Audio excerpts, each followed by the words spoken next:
1, 2.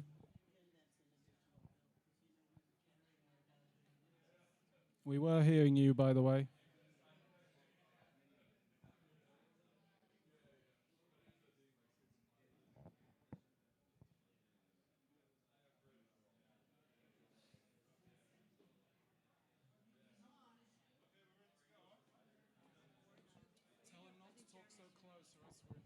Hi, Jeff. Jeff? Is he there? Jeffrey?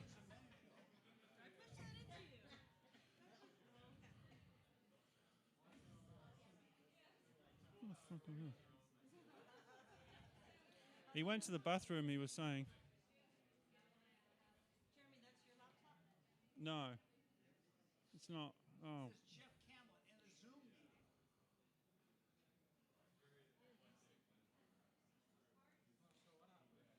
He went to the bathroom, I think. He's back. He was here a minute ago, right before you walked in. Jeff? Hi, Jeff, are you there? Jeff? Let me call him.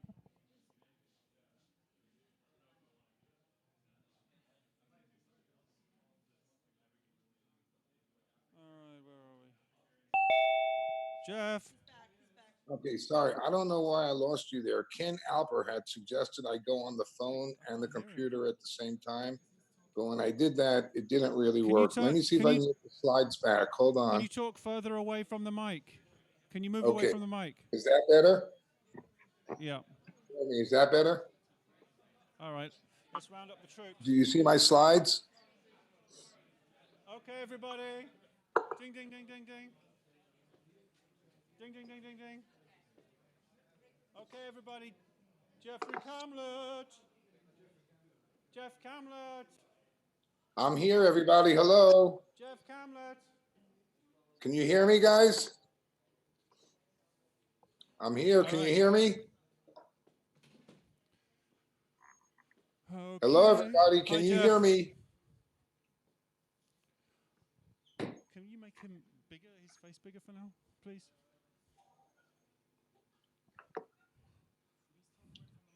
Keep talking away from the mic, Jeff. Okay, Jeremy, can you hear me? Because I cannot see you. All I see is my slides. Every time you get close to the mic, your limiter kicks in. It gets. Okay, I'm about 5 feet away from the mic now. Put the mic lower, please. I was able to see the conference. Now I can't. Can we get him to see the audience? Yeah, you're going to see the audience in a sec, Jeff. You can see at the top. It'd be your main screen, surely. But as soon as I put my slides up, though, I can't. Hold on. Fuck. Now, okay. How do I get my slides to you guys? This is what I'm having problems with. Hold on. You did it just now, Jeff. I know. I'm going to do it again, guys. Give me 1 second. There's a screen share button somewhere. Okay. All I can see is what kind of my slides. I can't see you and the slides together, but that's okay. Yeah. Okay. There. Okay. Do you see my slides now? Not quite yet. Do you see my slides? Nearly. Not yet.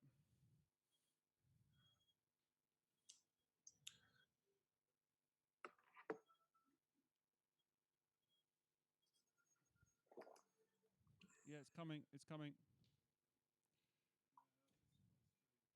Oh, that's not it, Jeff. We can see you as a younger man.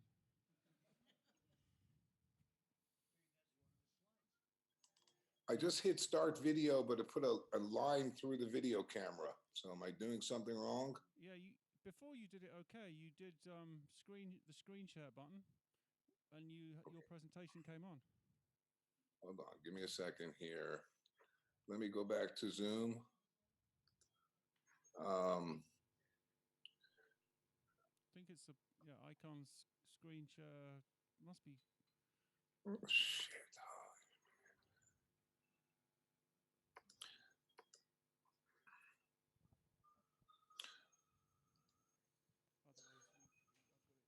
hide Zoom. I'm trying to find that screen share button, brother, and let me see. I see my slides, but you're not seeing them. You're telling me. I'm in. Let me open up Zoom. Hold on. Yeah, you do it from within Zoom.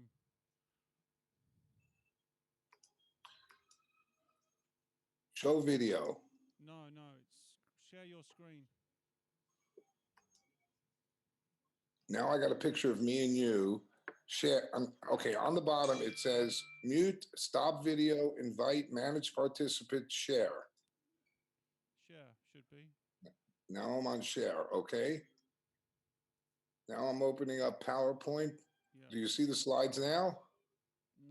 Not quite yet. Ah, Jesus. What am I doing wrong here? Share. That's it. It's coming. Okay, good. Yay. Now you can put it on presentation view. Yes. Okay, where do I find that button, Jeremy? Yeah. Calder, go towards your right again. It's next to comments, to the right of comments, at the bottom. Okay, there's remote control, annotate. There's something that says more. No, at the bottom. At the bottom of the PowerPoint, you see comments. Comments, and yes. Then next to that. This box right here, normal. No, next one. That's it. Attaboy. Okay, we're ready. Okay, everybody, Jeff Kamlet. Hello, everybody. Jeremy, am I going to hear any feedback from you guys or not? No, I'm turning the mic off now. Because I don't know if you're hearing me or not. Can you hear me? Yeah, I hear you well. Okay, hello, everybody. Wish I could be there. And for those of you who know me, nice to see you again. And for those of you who are unfamiliar with me, my name is Jeff Kamlet. I'm a physician. I've been studying Ibogaine for approximately 27 years now. I'd like to begin this lecture before I actually show you my slides by talking a little bit about the current legal state of clinical trials of Ibogaine in the United States. The other day I was able to click on and I heard Dr. Cisco, Bob Cisco, talking about the study in St. Kitts with Dr. Mash. That study started in 2006 and went on for approximately 7 years. We didn't do 1,000 patients, as Mr. Cisco stated, but we did approximately somewhere between 300 to 360 patients. The goal of that study at that time was to collect enough data for Dr. Mash and myself, who is a PhD, I am an MD, to go to the FDA and get Ibogaine trials started in the United States. So for 7 years, 1 week a month, I spent my life in St. Kitts doing all this research on Ibogaine, and everybody pretty much did this for pro bono, except it was a for-profit corporation. Every patient paid between $8,000 and $14,000 to be treated because we had no funding for a clinical trial, and in clinical trials in the United States, you're not allowed to charge patients any money. At the end of this clinical trial, Dr. Mash, my partner, a woman who called me her brother, decided to go mercenary. She took out patents on Ibogaine, started to sue Howard Lotsoff, and never published the data. This was 16 and a half years ago. I want everybody to know this. She opened up another company called Healing. So St. Kitts was called Healing Visions. It later became Healing Transitions. It later became a company called Nova Neuron, and Nova Neuron later became a company called DemRx. 5 years ago, Dr. Mash and DemRx had $30 million in investment money to study Ibogaine. Again, 30 million, ladies and gentlemen. You know what was done with that $30 million? Nothing. They studied 9 patients on Ibogaine, and the company is now in bankruptcy in Chapter 11 in court in Miami Beach. And for those of you who do not live in the United States, Chapter 11 is when you owe debt. A company owes a lot of debt. And instead of just closing up, they want to reorganize the company to pay the debt. So what happened approximately 6 months ago, all of a sudden, the data from St. Kitts, which is 16 and a half years old, gets published as a lead article in a journal called Frontiers of Toxicology. And Dr. Mash never mentioned that this data was 16 and a half years old. And she leaves my name out of the article because she knows I'm the only person who could really say the truth about this. So I found that there were 16 to 17 specific unethical issues or plain out lies in this article about Ibogaine safety. Some of this will be addressed in this lecture. It was interesting because the editor of that article was Rick Strausman, DMT, the spirit molecule. So right now, we are in court with DemRx trying to make some agreement because I feel if Dr. Mash keeps ownership of this company, clinical trials will never occur in the United States. And if we can just start to do clinical trials on Ibogaine in the United States, this drug will get approved across everywhere in the world.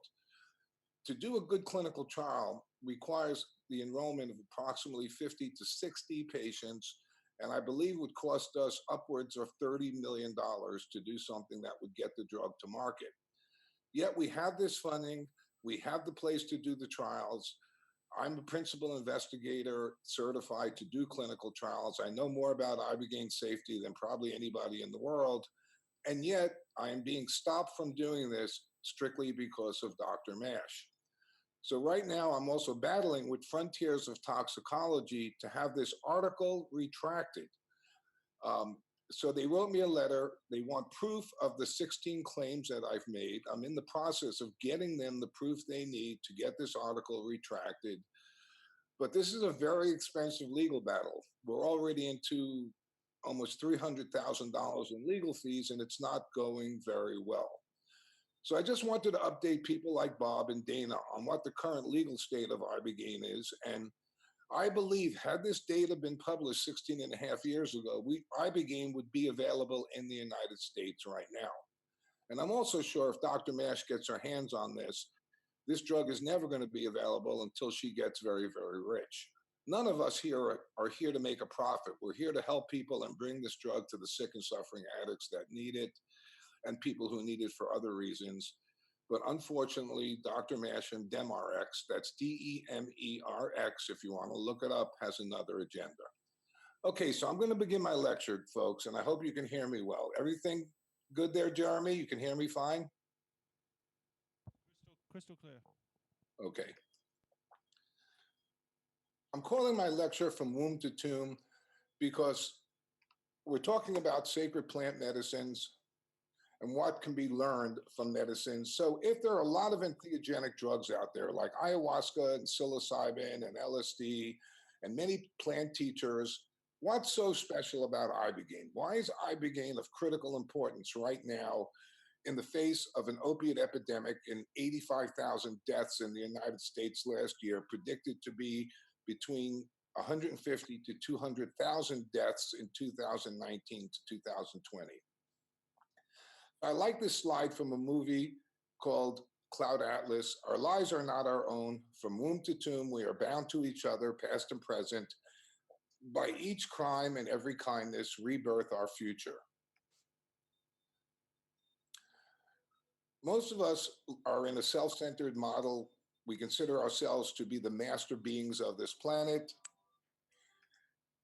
And I believe with the use of drugs, which are entheogenic drugs, we learn that in this modem, in this paradigm we live in, that we are limited by our five senses. In other words, bats can see infrared, dolphins can see sonar, birds can detect electromagnetism. And our paradigm, what we see by waking up every morning, is limited by our five senses. Yet we think we're the master creatures, but obviously we're not. So there's a lot of similarities between other entheogenic drugs and Ibogaine. Lots of plants can teach us proper ethics and proper behavior.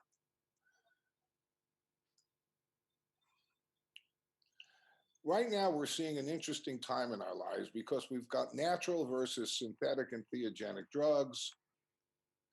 So we've got the natural like peyote, psilocybin, ibogaine, 5-MeO derivatives,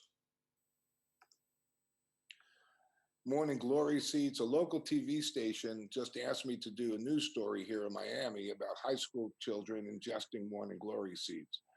By the way, if you've ever done morning glory seeds, it's a very uncomfortable experience because it's lysergic acid amide, and you will have an LSD-like experience, but it's very, very rough on the GI system, and you get very sick and not a fun experience. So even LSD comes from a natural source. So can we tap into universal consciousness through the proper use of plant-based chemicals? And is that experience a healing and thus entitled to be called medicine? Well, clearly, most of us agree that that is true. Can the same be said about synthetics? Right now, it's interesting. There's a lot of LSD being sold, which is not LSD in the United States. It's something called NBOME, and it's a fairly dangerous drug. It gives you an LSD experience, but people have been having grand mal seizures on it and dying from it. So we're living in an interesting time where the drugs you think you're taking are not even the drugs that you're taking. The LSD may not be LSD. The MDMA you think you're taking is not MDMA. At the last music festival in Miami, we tested everybody we gave $30 to anybody who would give us a urine drug screen to see if the ecstasy they took was really ecstasy. And 90% of it was cathinones or methamphetamines, and there was no ecstasy in the ecstasy. So we all know about the Bwiti. They use this plant as a sacrament, as a rite of passage, and they learn that they can communicate with plants and tap into genetic memory. Now, they call it meeting their ancestors. I say these plants allow us to tap into a universal consciousness. And the biggest problem I have when I give these lectures to scientists who have no experience with entheogenics is they say to me, oh, the visions, the things that people are seeing, it's in their head, it's specific to them, they're just hallucinations. So I say, no, they're not. A hallucination is what happens to a schizophrenic. It is a wrong connection. It is a disconnection. It's when the dog is talking to me, telling me to kill people. So I don't like the term even hallucinogenic drugs, and this is why we have this term entheogenic drugs, because these are not hallucinations. There's commonality to the visions. People see the same thing. And as many of you know, every entheogenic plant has its own color spectrum, its own wavelength, its own animal animes, and people are seeing the same visions. And if these visions were random and just made up in our head, then why would there be commonality of visions? So during the proper use of plant teachers, such as Ibogaine, no wrong associations are being made unless there are schizotypal tendencies in the consumer prior to treatment. This is why it's so important, so important that you spend several days with your client before administering Ibogaine. Not everybody who has schizotypal tendencies is going to show it to you.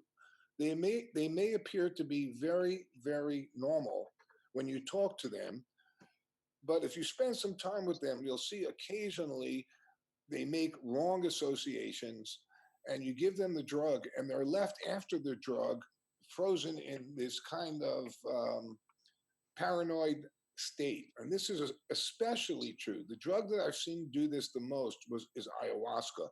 I've seen people who seem normal do ayahuasca and then be left kind of schizotypal for 2 or 3 months afterwards, and then go back to their minor diagnosis of schizotypal behavior, although to the average person, they would seem quite normal.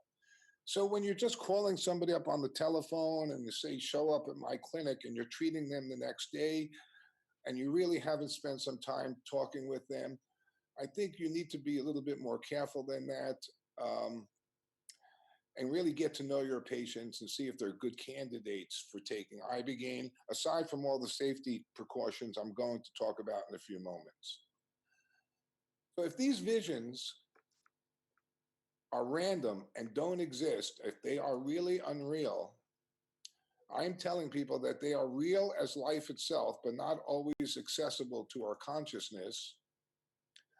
Our brain's ego protective mechanisms, which allow us to deal with all the bullshit we do every day, like lying and our egos and sex and everything else like this, it's protecting. We couldn't live with ourselves, so we have ego protective mechanisms with the brain that protect us and allow us to exist in this environment that we call womb to tomb. So if we expect the experience as being random and not being real, then and I ask this at many of my conferences, I ask these scientists, what is the most potent hallucinogenic substance on the planet? And it's oxygen. And they all look at me like I'm a crazy person. What do you mean oxygen is the most potent hallucinogen on the planet? And I say to them, if I took your oxygen away, this hallucination, whatever you're seeing right now in front of your eyes, would disappear. So what's happening under the use of Ibogaine and other entheogenic plants is as real as life itself.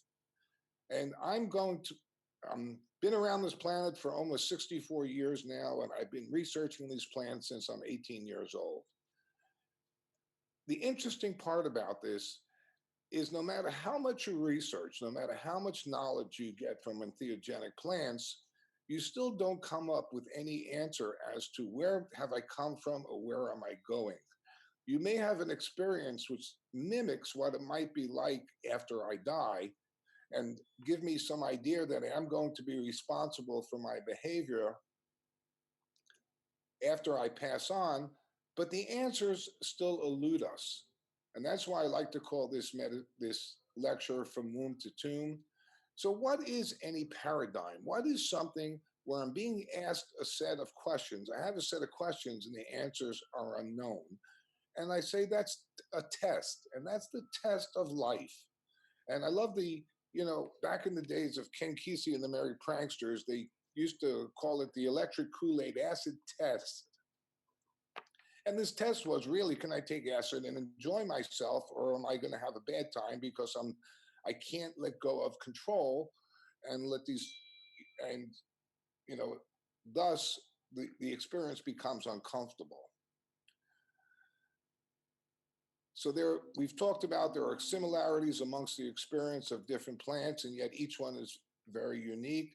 Despite the knowledge we may gain from plant teachers, the answers of life and death still evade us.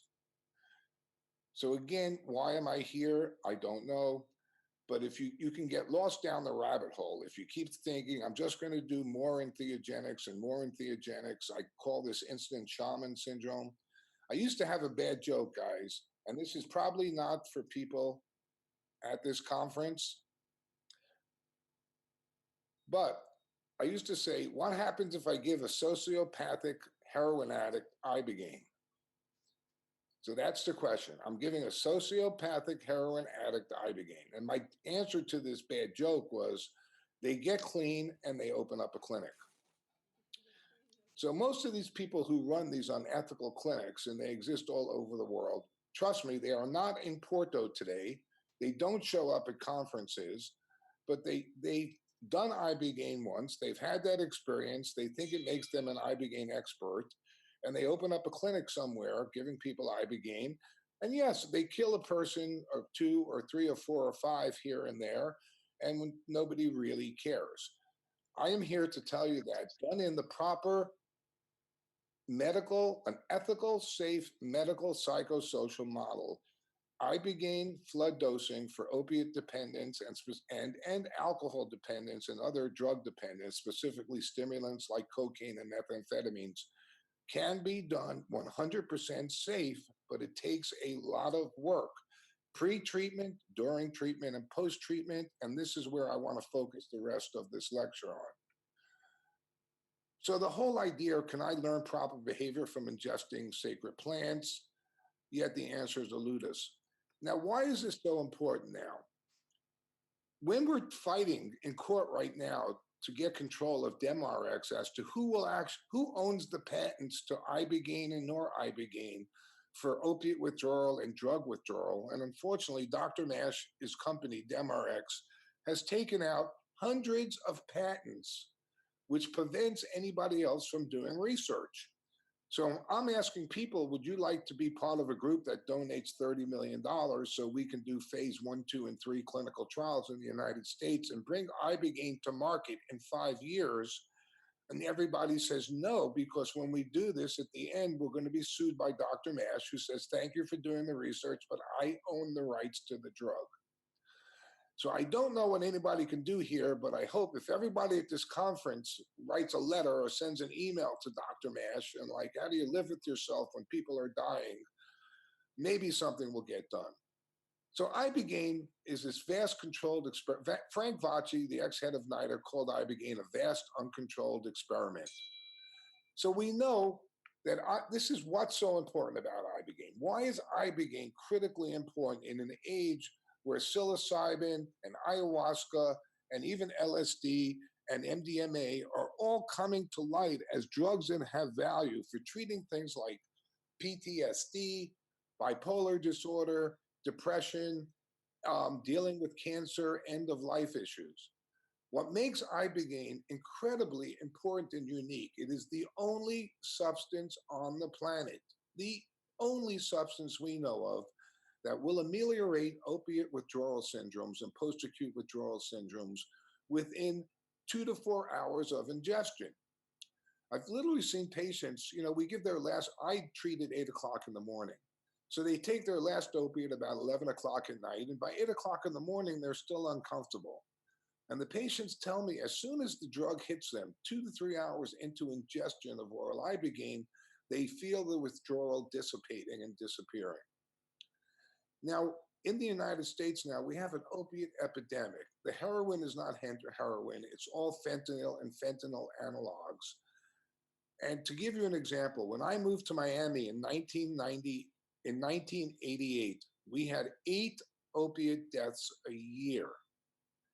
Now we have 8 deaths per day in the state of Florida. So 8 per year to 8 a day. That is almost 400% increase in the death rate over the last 30 years. And this is very sad. It's very, very important that Ibogaine becomes available in the United States and the world, because we're facing an opiate epidemic. And we can get this drug approved under what we call emergency drug status, which allows us to fast track it with the FDA and do clinical trials. The problem is I'm fighting a big company called DemRx, which is interested in profits before helping people. So they would like to study noribogaine. So Ibogaine is converted by the liver to a byproduct called noribogaine. Ibogaine gives you the remigenic visual experience, what I call getting 10 years of good psychotherapy done in one day. And then the liver, via cytochrome P450 2D6 mechanism, converts the drug Ibogaine into a drug called noribogaine. And we believe that noribogaine itself is not psychoactive, but will prevent opiate withdrawal. So a lot of people say, why are we studying Ibogaine? Let's study noribogaine. And me personally, I am against that. I believe the teaching part of the drug, this remigenic part of this drug, this life review or brain wipe that you're having, is a very important part of sustainable recovery. So now there's 2 fights. How do we get control of the drug so we can bring it to market when somebody has ownership of this drug, the patents to the drug? And number 2, everybody wants to study noribogaine as opposed to Ibogaine. And thus, we're losing the plant as teacher. We have a drug which may help people detox, but we're losing that spiritual experience, which is so important to the Bwiti. And for those of you who have done Ibogaine, you know what I'm talking about. But other things, Ibogaine is a relapse prevention drug. So if I do a flood dose, and so in the United States model with Big Pharma, no drug is a good drug unless I have to continue taking it forever, because the goal is not to help people, but it's to turn profits for shareholders. Okay, we're a company, we exist to make money, and we don't even say we're here to treat disease or help mankind. So we're looking at can people take Ibogaine even after they get clean as a relapse prevention drug? Small doses, maybe a shot every month of noribogaine or depot ibogaine, ibogaine microdosing to facilitate slow opiate withdrawal, or buprenorphine methadone tapering as an outpatient. Now, this is something that gets very interesting. So let's say you're on 80 milligrams of methadone, and I now say, I want you to go down to 60 milligrams of methadone. That 80 to 60 milligram decrease, or that 25% decrease, is still somewhat uncomfortable. If I was to give you, let's say, 50 milligrams or up to 200 milligrams of Ibogaine at the same time that you're cutting back on your methadone, will that block some of those withdrawal symptoms? And the answer to that is we just don't know. Anecdotally, I can tell you, I think it will work. Some people have tried this. I've tried it. I can't comment too much about it because I'm in a country where Ibogaine is still illegal to use. But my gestalt tells me I'm getting some mixed messages here, but I think there is a place for small amount of Ibogaine microdosing to facilitate a taper. And that's where noribogaine may actually be an important drug. Ibogaine seems to have some antiviral properties. When we were in St. Kitts, many of the patients had HIV and hepatitis C. And at the same time I was working in St. Kitts with Dr. Mash, I was also working in a regular detox in the United States at Mount Sinai Hospital, where we were detoxing people off opiates using other opiates like dihydromorphone and dihydrocodone elixir. And we would notice that after this 10 to 14 day, very painful, very difficult detox, followed by 90 days of hellish post-acute withdrawal syndrome, their HIV viral loads and their hepatitis C viral loads would go up. I noticed that the people who did Ibogaine, right after Ibogaine, their HIV and their hepatitis C viral loads went down. So I just assumed at that time that was because pharmaceutical substitution therapy, giving opiates to get off opiates, was very stressful on the body, and Ibogaine was not. So this lack of stress was boosting your immune system or not stressing your immune system, and that's why we were getting these results. Now, I know Dana Beal is in there. Hello, Dana. Dana can talk to you more about glial-derived neuropeptic factors and why this may be helping, why Ibogaine may actually itself have some antiviral properties to it. Ibogaine is now being looked at also as possibly helping people with Parkinsonisms and Alzheimer's disease and dementia. Ibogaine and rebuilding neural pathways, GDNRP. Ibogaine also has some indications as a pain medication modulator. So I have patients who have terrible dreaded diseases for whatever these diseases might be, like end-stage rheumatoid arthritis, psoriatic arthritis, ankylosing spondylitis, where they're going to live in pain their whole lives, but they want to get off their opiates. So I'm worried I'm going to get your opiate clean, and then you're going to be back into this excruciating pain because you've got a condition which is genetic and progressive and I can't fix. And I've noticed something very interesting.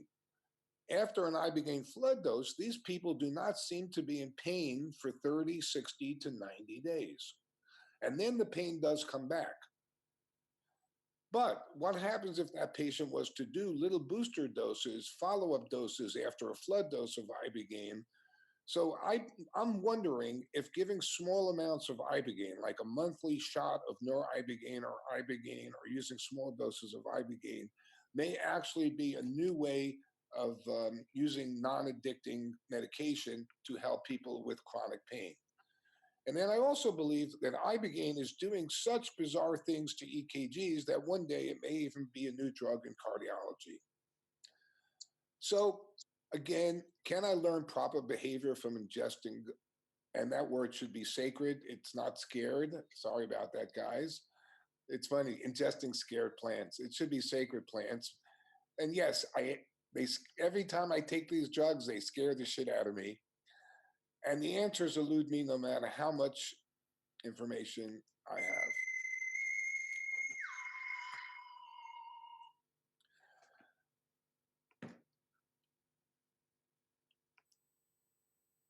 Okay.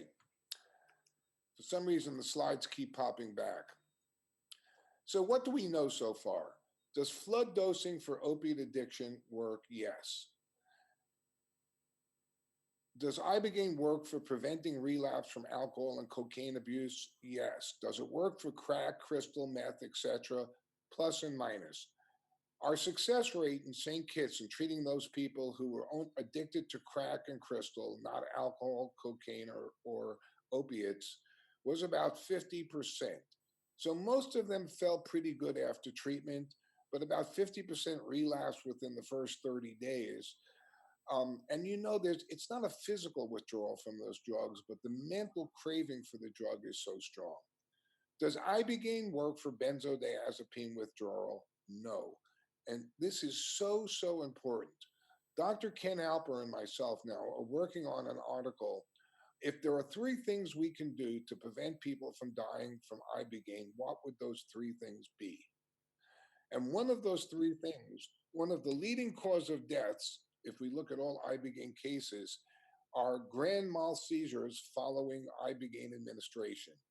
And the reason people are having those grand mal seizures is because they were very high benzodiazepine dependent prior to Ibogaine dosing, and nobody kept them on their benzos.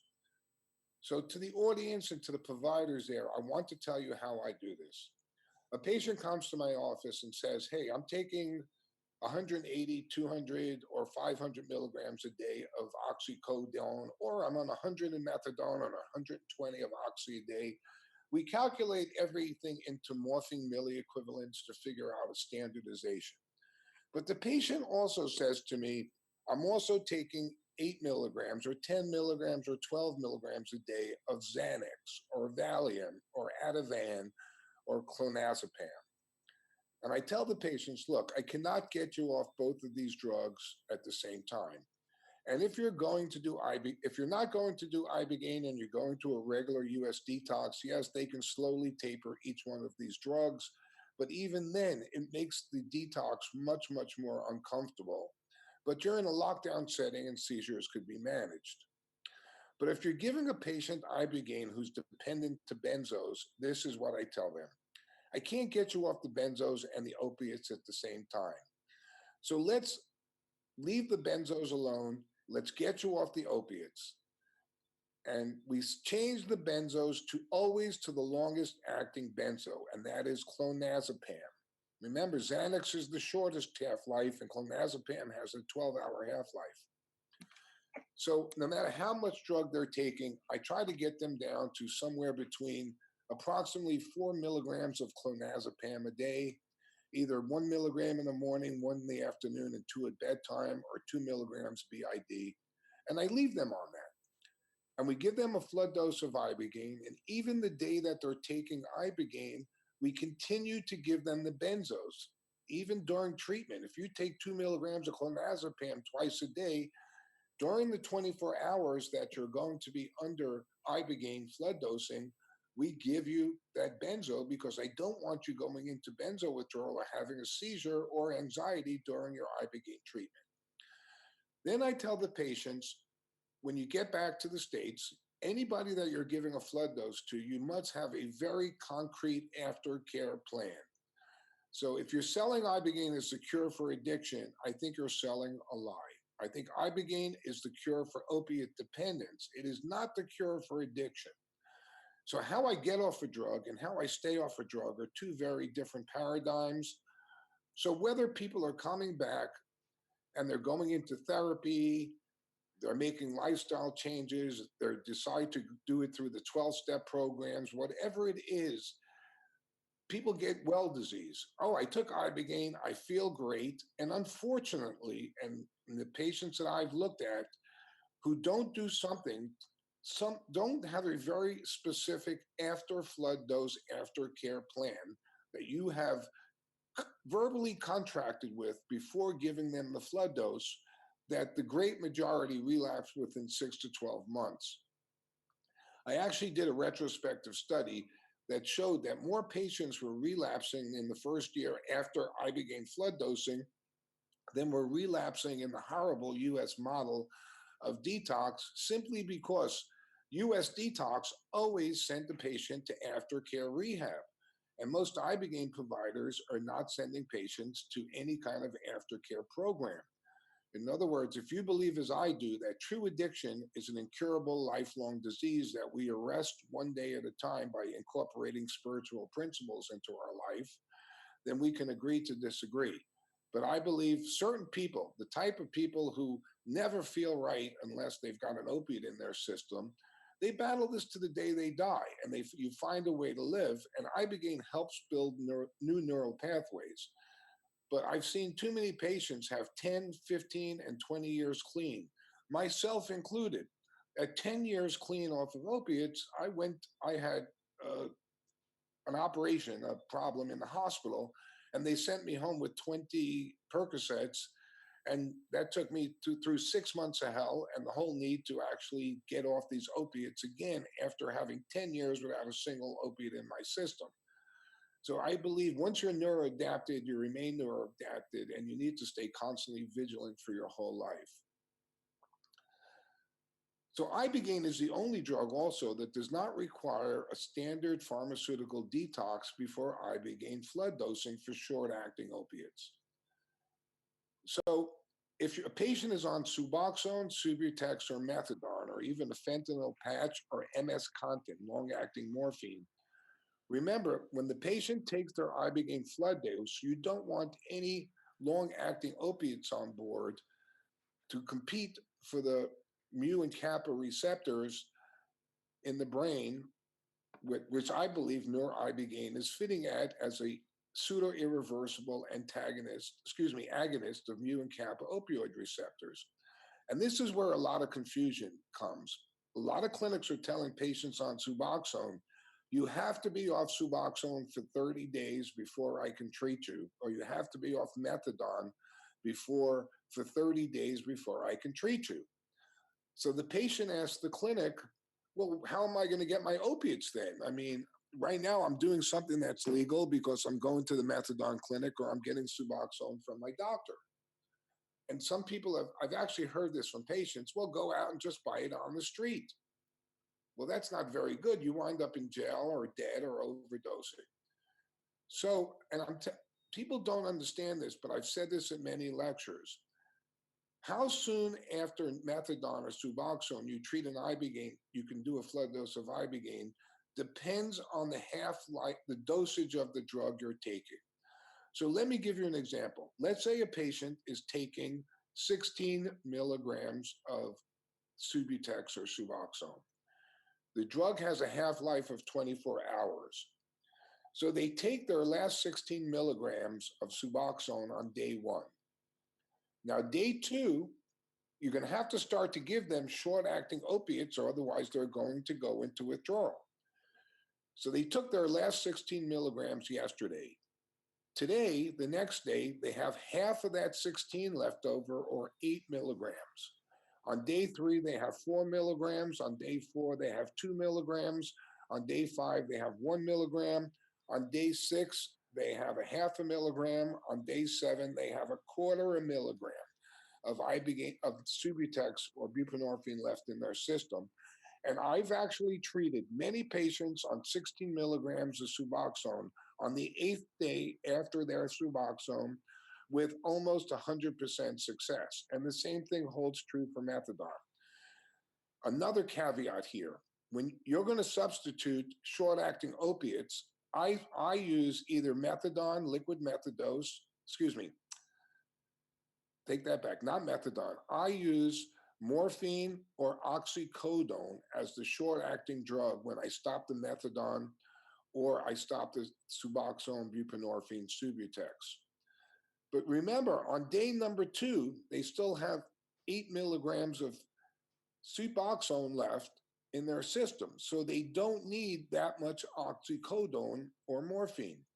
So you might find, okay, I need 40 milligrams of oxycodone on day 2. On day 3, as they get down to now I only have 4 milligrams left. Remember, your half-life is 24 hours. So how long does it take for half that drug to get into my system? So from 16 milligrams to a quarter of a milligram takes literally 7 days. So I found that most patients on 16 milligrams of Suboxone, I can maintain them by the seventh or eighth day. They need between 120 to 200 milligrams of oxycodone or either morphine. But every day that they're further away from the long acting, I'm increasing the amount of short acting that I'm giving to them. And I am also giving it to them every 4 to 6 hours around the clock. Now, so this is difficult because you have to have a license and be legal that you can have access to short acting opiates to switch that patient over. And number two, you don't want to send an addict home with, okay, here's 300 tablets of, 10 milligram oxycodones and just follow the schedule, because they might take them all in one day. So when I do this, I actually do this under strict supervision. I'm seeing that patient every single day. This is day one, this is day two, this is day three. Here's your dosage for day three. The next morning they see me, here's your dosage for day four. The next day, here's your dosage for day five. Here's your dosage for day six.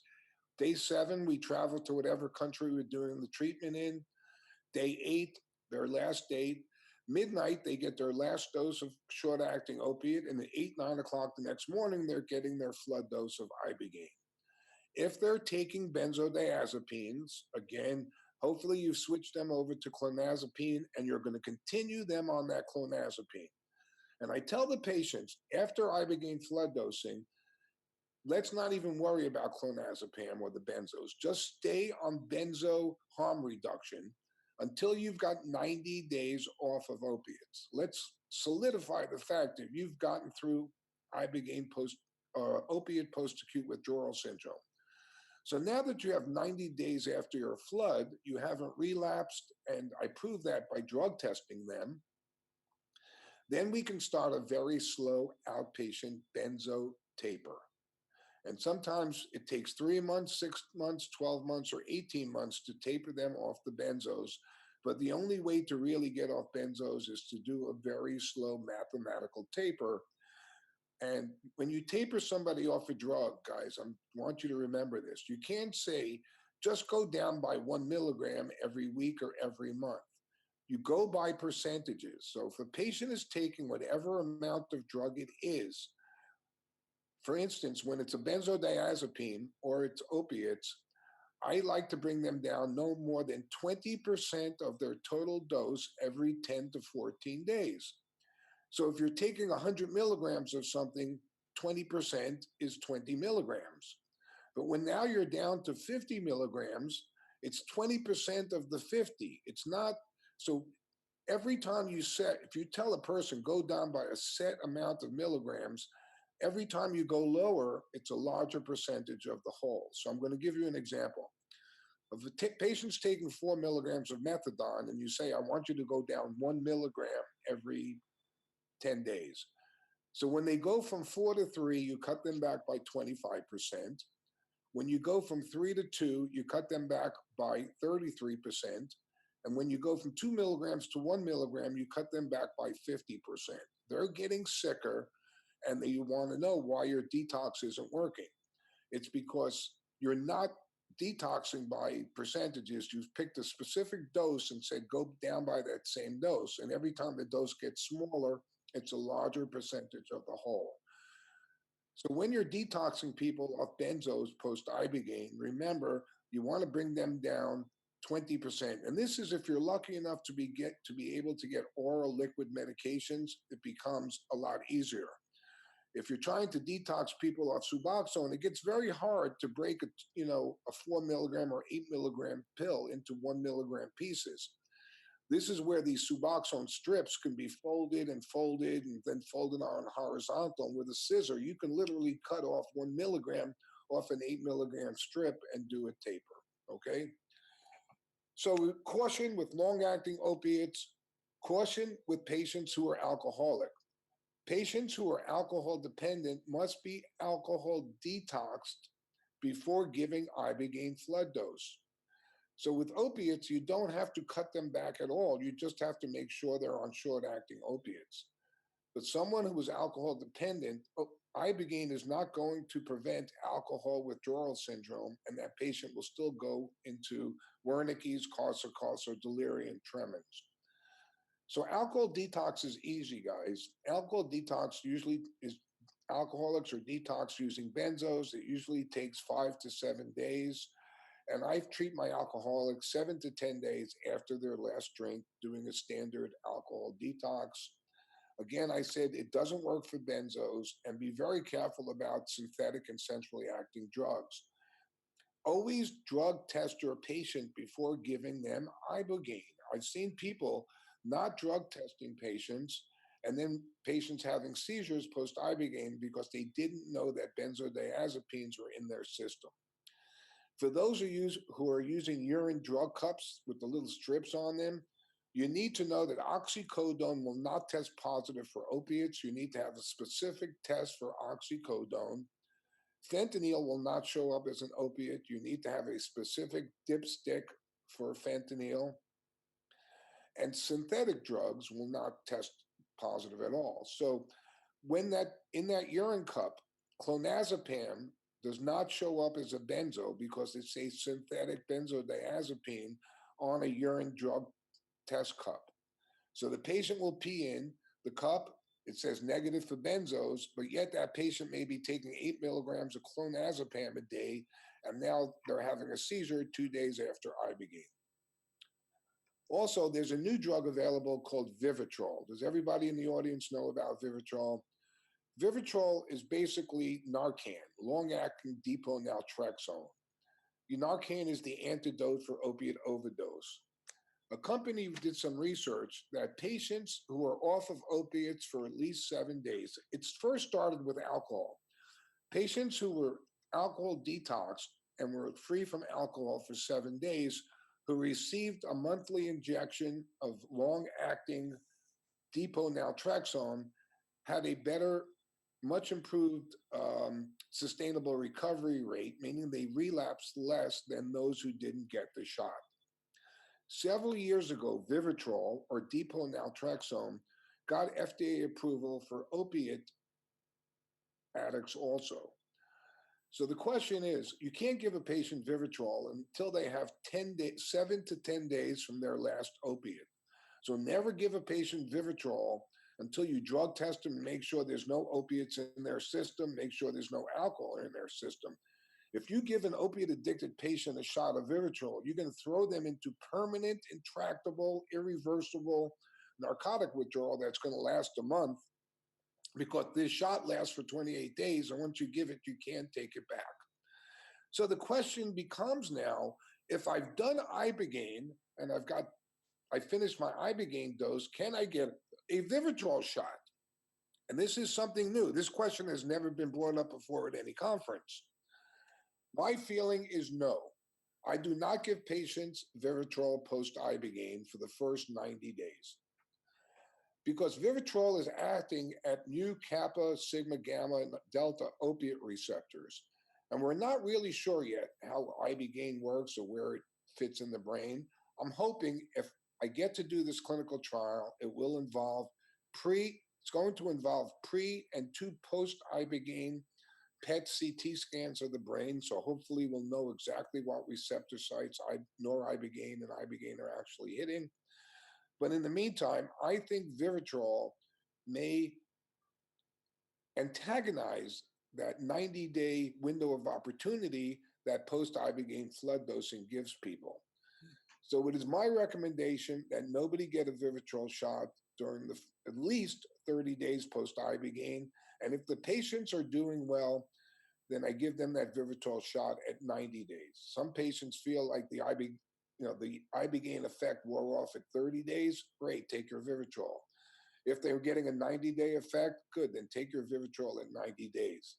But in all case scenarios, the Vivitrol group seems to do better than the non-Vivitrol group.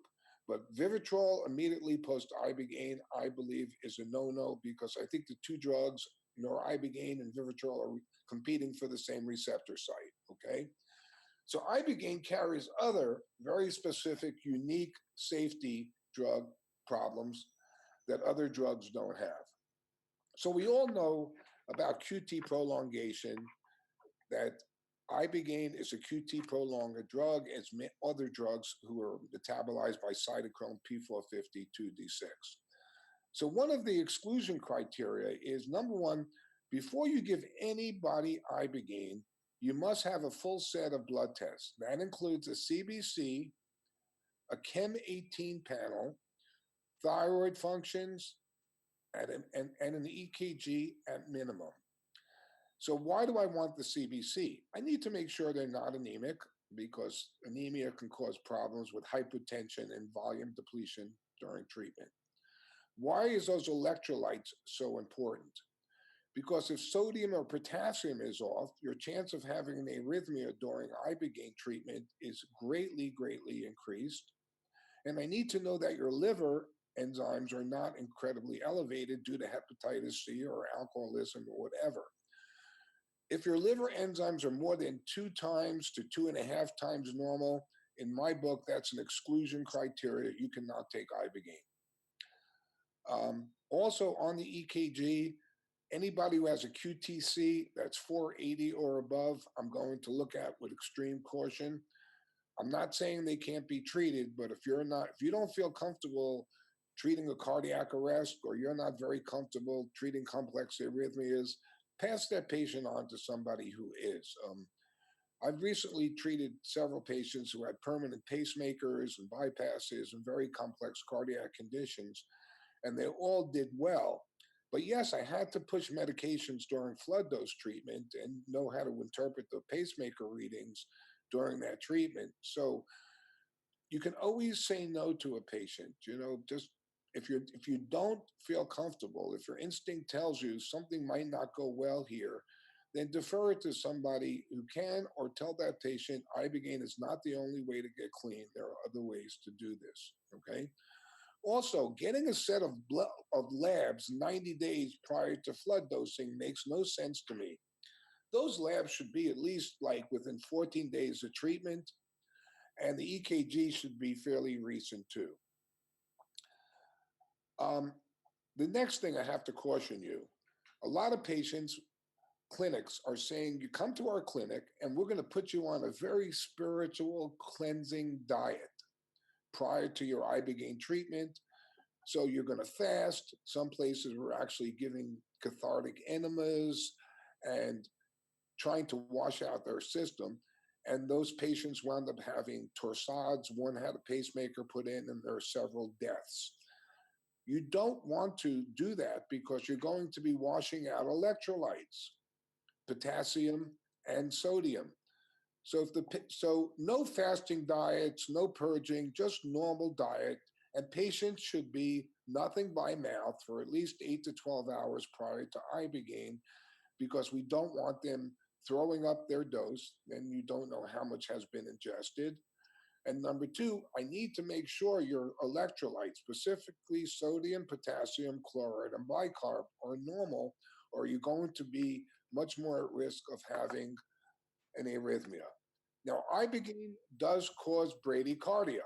Bradycardia means a pulse of less than 60. Jeff, can we just have like 5 minutes more, Max, please? Is that all right? Yes, we're almost done. I have 5 minutes left, Jeremy? Yes, please. Thanks. Okay. So guys, in this bradycardia, when a patient comes in and they're a marathon runner and their baseline pulse is 60, I worry about that patient more than I do the unfit man who's 60 years old, whose baseline pulse is 90. I know under Ibogaine, they're going to drop their pulse by 20 or 30. So if your baseline pulse is 60 at rest, what's going to happen under Ibogaine? It's going to be 30.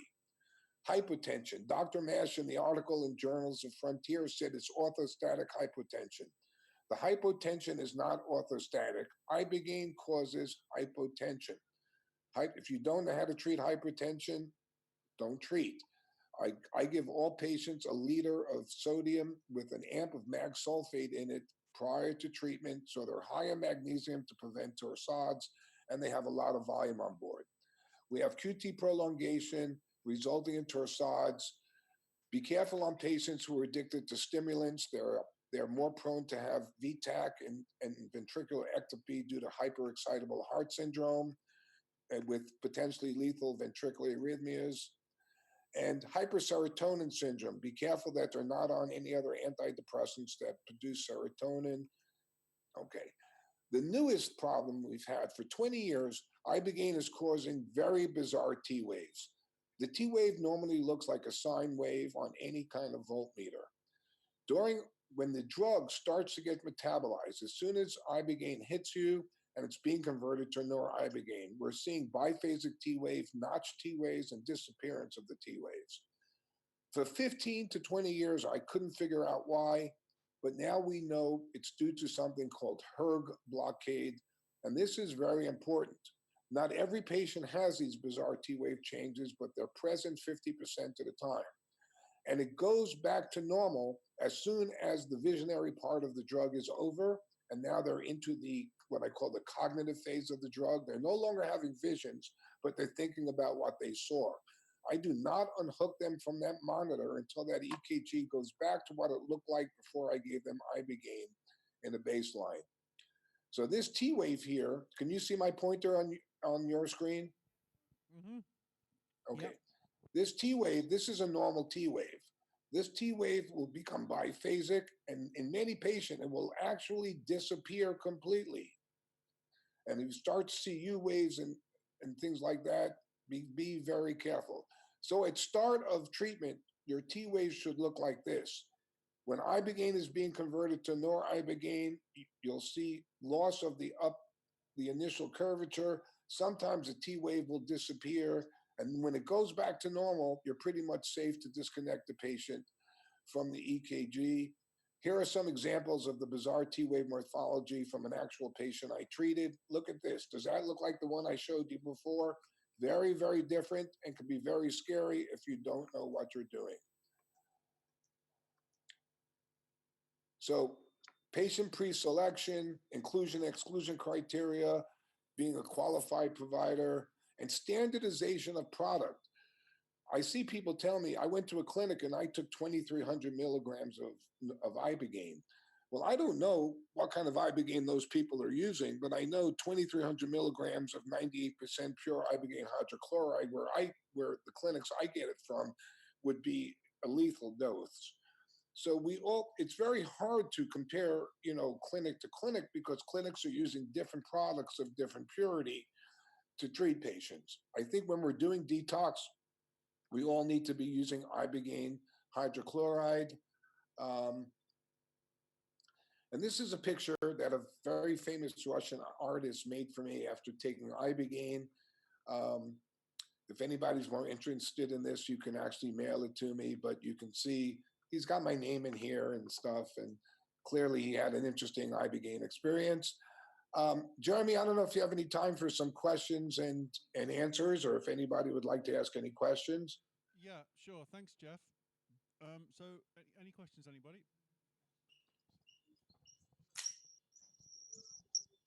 Yes, I'd like to ask you about the creation of new neural pathways.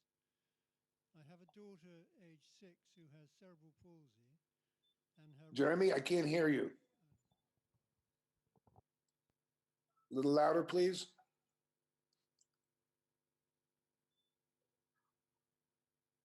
Are you still there? No, can you hear me? I can barely hear you, yes. Well, all right. Can you hear me now? Now I hear you. Yes, okay. I wanted to ask you about the creation of neural pathways. I have a daughter, age 6, who has minor cerebral palsy, so that her right arm is more or less useless. And I'm wondering whether to create new neural pathways, any Ibogaine would be any use to her. It's a brilliant question, and I'm sorry to hear about your daughter. I don't believe that Ibogaine itself can create new motor neurons to cure a disease like cerebral palsy, but I do believe within the next 5 to 10 years, we will have cures of such diseases through certain drugs like Ibogaine because we're looking at, everybody knows about uh, PRP, protein rich plasma that has growth factors. Um, we try and say we're born with all the neurons we're ever going to have, and we can't connect a nerve, and we don't know how to repair a nerve, and you can't cut it and then sew it back together, and it works. But I believe through genetic manipulation and a process known as CRISPR, where we can actually repair genes and then put them back into patients. I believe through that mechanism, we're going to be able to fix some of these diseases. But I don't believe that Ibogaine itself is going to cure a motor neuron disease. Um, it is helping repair some damaged tissue that already exists. But there is so much we don't know because no real research is being done on Ibogaine. So even the thing we know for sure that Ibogaine stops opiate withdrawal, everybody knows that in the whole planet, including everybody in the United States, including the president and including the FDA and including NIDA, and we can't get the drug approved even for that. So how are we going to study whether this drug can possibly grow healthy brain tissue? So my answer is possibly, who knows? I pray it does. I think it may, but I just don't know. Thank you.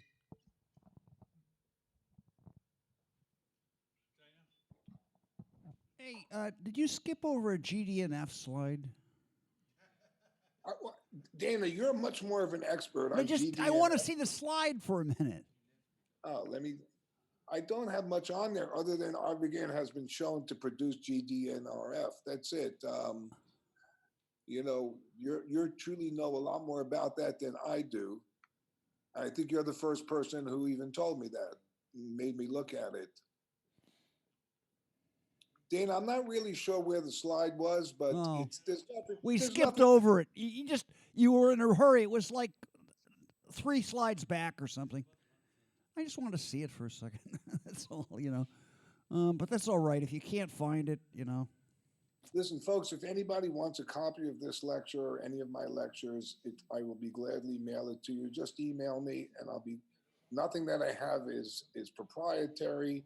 I have no financial interest in this. I have one interest in my life, and that's to see Ibogaine come to market and be made available in a safe medical model in the United States for every addict that needs it.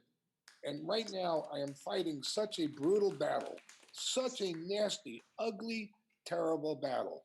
As soon as I wrote to the journals, Frontiers of Toxicology, the Dr. Mash's article is full of lies. The data is 16 and a half years old, and it's being used just to raise capital to get her company out of bankruptcy after they rifled through $30 million. I am now the subject of character assassination by Dr. Mash. And I have nothing to gain from this. I don't have a financial interest in Ibogaine, and Deborah is really doing everything she can from excluding the fact that I spent 7 years of my life in St. Kitts doing this research and finding, QT prolongation and hERG blockade and how to dose and everything else we do, to, not giving me credit that to now trying to destroy my reputation because, she wants to own this drug and the rights to do. And I don't care if she owns it. Then if you own it, at least get research going, because I believe if we started tomorrow, I could get Ibogaine to market in the United States in 5 years. We could do phase 1 clinical trials, 56 patients right here in Miami with DEA and NIDA approval. And cost of that, we actually have the people who will give us the $50 million we need to do this study. And nobody wants to invest the money because everybody's afraid that Dr. Mash and DemRx is going to come and sue them, like she sued Howard Lotsoff on his deathbed.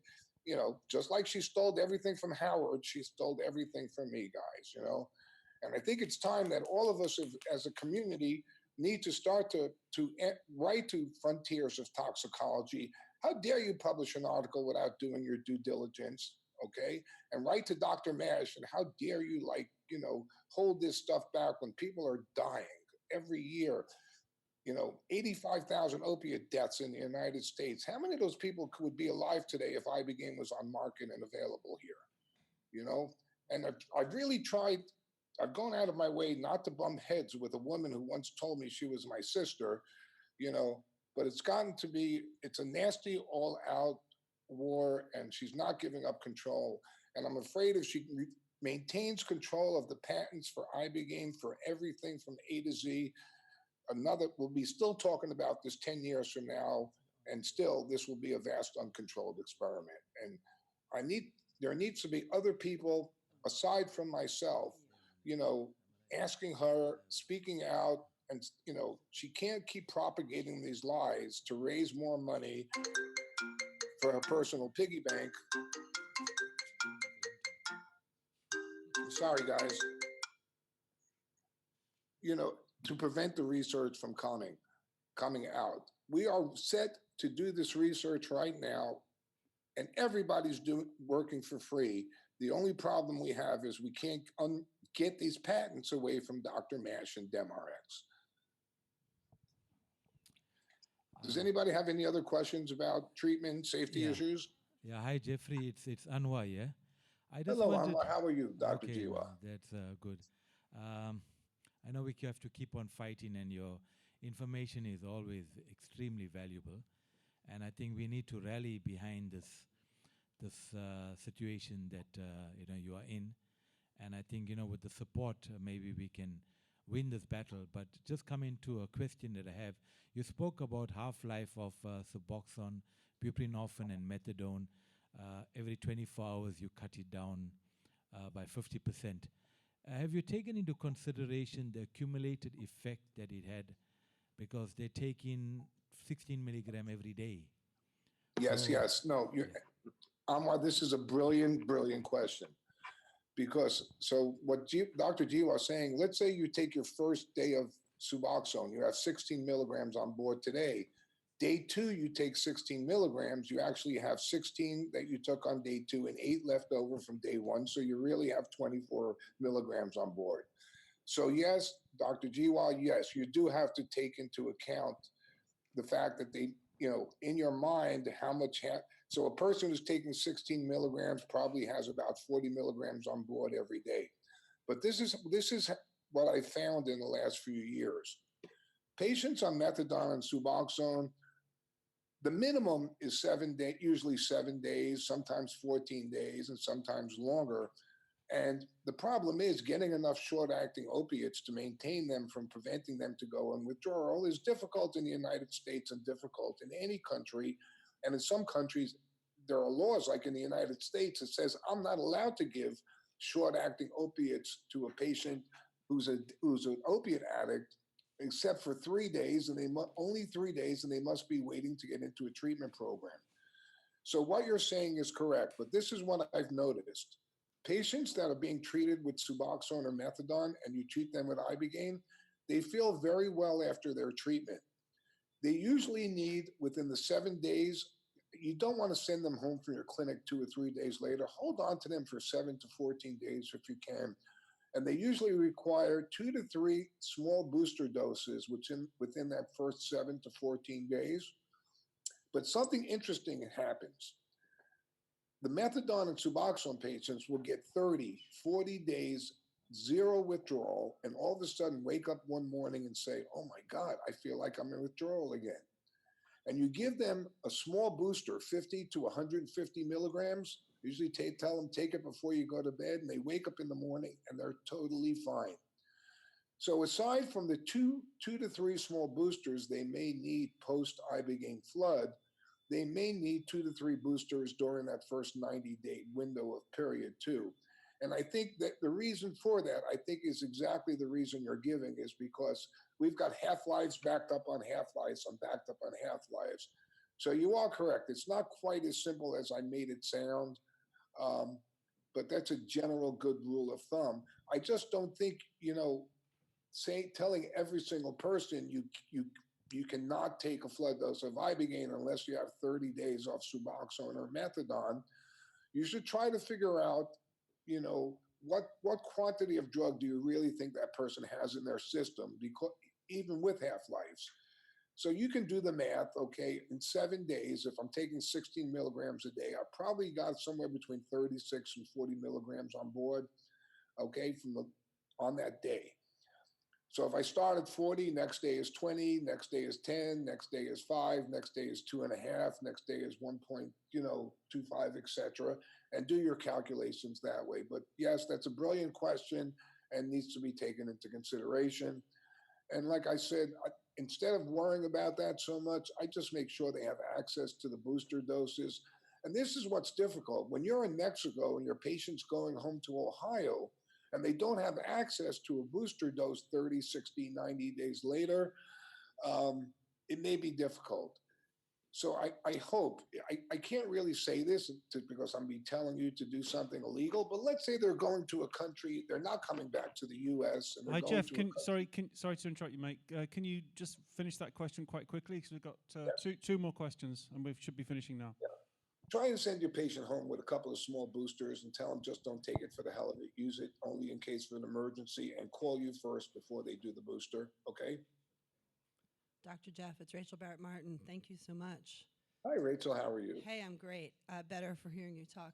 Thank you so much. Two things to comment. One, on the intellectual property rights of the patents, it seems to me, and this may be a 3 in the morning FaceTime you and I had one time, but Gabon has some global intellectual property rights. So it seems to me that any claim to Ibogaine and Ibogaine needs to give some respect to that, and the World Intellectual Property Organization might be a place where that patent could be canceled on an international level that would challenge your U.S. jurisdiction. That's just a comment that I want to make to everybody. And the second is, thank you so much for all the compassionate work you've done, particularly those of us back in 2015 and 2016 when you're working on the guidelines. And do you think it's, I know you're really busy, but is there a need for an update or an appendix or anything like that? Absolutely, I believe there is a need for an update. And I hope that Gita gets a new breath of life in it. I think Jeremy is going to be involved in this. And I know Dana plans at the end of this conference to have some sort of directors meeting and a sub-Gita meeting in that. And I asked him, whatever time of day that, even if I have to get up at 3 o'clock in the morning US time to join that meeting, I'd like to be there. Like I said, Dr. Alper and I are working now on a paper on, the 10 major things I can do to avoid Ibogaine deaths, focusing on the big 3. If there were 3 things I can do to prevent people from dying on Ibogaine, what would they be? Trying to keep this really, really simple. But, the bigger picture is just not, we're treating patients, we're saving lives. Since 1996, I prayed this drug will someday be the mainstay. I said, this is the most important discovery in the history of addiction detox medicine. And this, in the face of an universal opiate epidemic, we have the cure and it's not coming to market. And it's not coming to market for one reason. And that reason is Dr. Mash and a company called DEMRX, DEMERX. And I've spoken to more lawyers than I ever wished to speak to in my life. You have no idea how much time is being spent on this. And I have to tell you, we're losing and Deborah's winning. And, it just takes a tremendous amount of money to fight this legal battle. She's got unlimited resources, somewhere over the last 27 years, there's $50 million in money that's gone towards this woman and with zero product. There is no, we could have brought this drug to market for $50 million. DEMRX now is in, as I said, chapter 11. They had $30 million and did nothing except a study of 9 patients on Ibogaine, which was actually done by Paul Glue, not by Dr. Mash. So I just don't know, where this goes. It's out of my hands, but it's really, really frustrating to me because honestly, right now we're in court at this moment and we're losing. And I hope Bob Sisko and everybody, I don't know. I pray one morning Dr. Mash wakes up, grows up and grows a conscience because I don't know what else to say. Even to publish this data 16 and a half years later, leave my name out of it and just lie that it's safer than it really is. The drug is safe. You just need to follow certain safety precautions. But for instance, Dr. Mass stated all the hypotension is orthostatic only. And Ibogaine does not cause orthostatic hypotension. It causes hypotension, period. Things of that nature. It also stated in the article that St. Kitts was funded by a generous grant from a man by the name of Hector Garza. Hector Garza did give Deborah $2 million a year before St. Kitts closed, but St. Kitts was not funded by a generous grant. It was a for-profit corporation owned by Dr. Mash. Okay, thanks, Jeff. We've got to leave it there. We're a bit late for the next Thank you, presentation. Jeffrey. Thank you so much, Jeffrey Kamlet. Listen, I praise you all for being there. God bless you all, and have a great conference. Hello, Jeffrey. It's Dr. Joe Gross here. Hey, Joe, how are you? Very well. I thought I'd see you here in person, but I'm seeing you on the screen. I'll catch you in Miami sooner or later, Joe. You're always I down hope to here. catch up with you. Hello, hello. I hope to catch up with you soon in Florida to tell you my sure own hope so. plans, and I am sure that in the next few years you will be enshrined in the pantheon of Ibogaine pioneers, which you so well deserve. You know what, Joe? I couldn't care about that. All I want to do is make this drug available to I every know, I'm addict just that needs being it, cute. period, you know? And nobody needs to take credit for this, you know? People are dying every day. I'm hearing of 2 or 3 deaths here in Miami and wonder, my God, could this person have been saved, you know? And how does someone live with themselves knowing that, you know, I'm keeping something back instead of just giving this away? You know, what are you going to do with this money? Have a very fancy funeral? Okay, Jeff, we got to finish there. Thank you. Finish on the funeral. Thanks very much, Jeff. Bye. Bye, guys. Have a great conference. At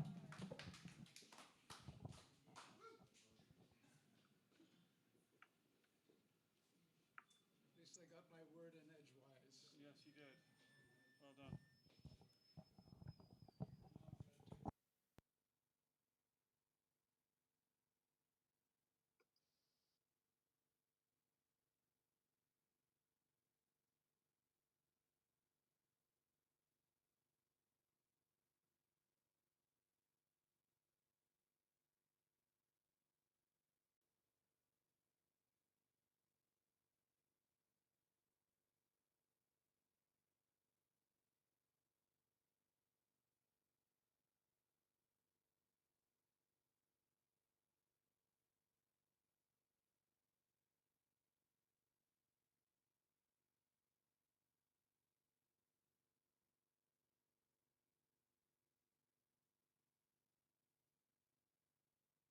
Okay, folks, well done for persevering through a long day.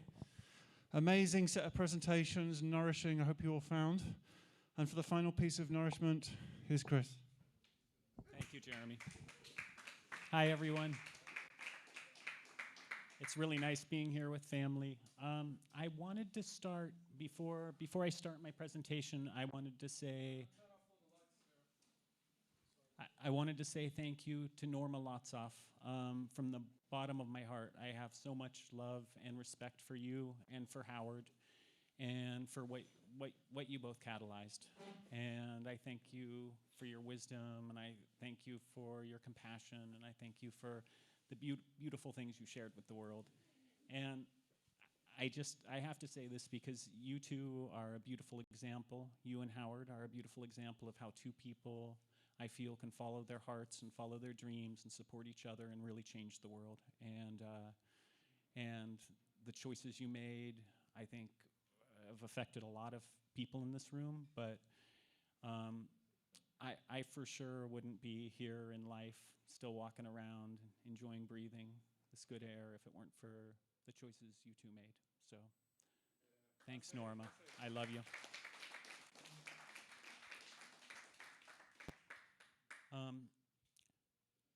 This talk will be a little bit about my impressions and my experiences with Bwiti and the traditions of Gabon, but I'd like to start with my personal story with Ibogaine a little bit. I'll rush through it. But in 2002, I was a heroin addict and a polysubstance drug addict, and I was homeless and hopeless, and I hated my life, and I hated myself. And I saw nothing good coming my way, and I saw no way out. And in 2002, I did Ibogaine with Eric Taub, and it was in a very simple way, a very pure way, dogma-free, ritual-free, and it was the single most healing and life transforming event of my life. And like a lot of other people, I came out of Ibogaine with my neurochemistry restored to a pre-addictive state, as people say, which what I was saying at the time is I felt like I had my soul back, and I felt like I'd been broken for a long time, and I wasn't broken anymore. And like a lot of people, I was kind of set on fire with this passion to share medicine, and I started around 2002 sharing medicine with people, sharing Ibogaine with people.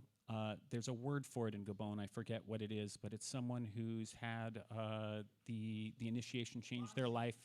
No, I'm not talking about that. There's a special word for someone who's had an initiation change their life so deeply that afterwards they have to serve the temple for 7 years. And I know, it's perfect, right? So I'm going to read a quick quote by Howard Lotsoff because I like it.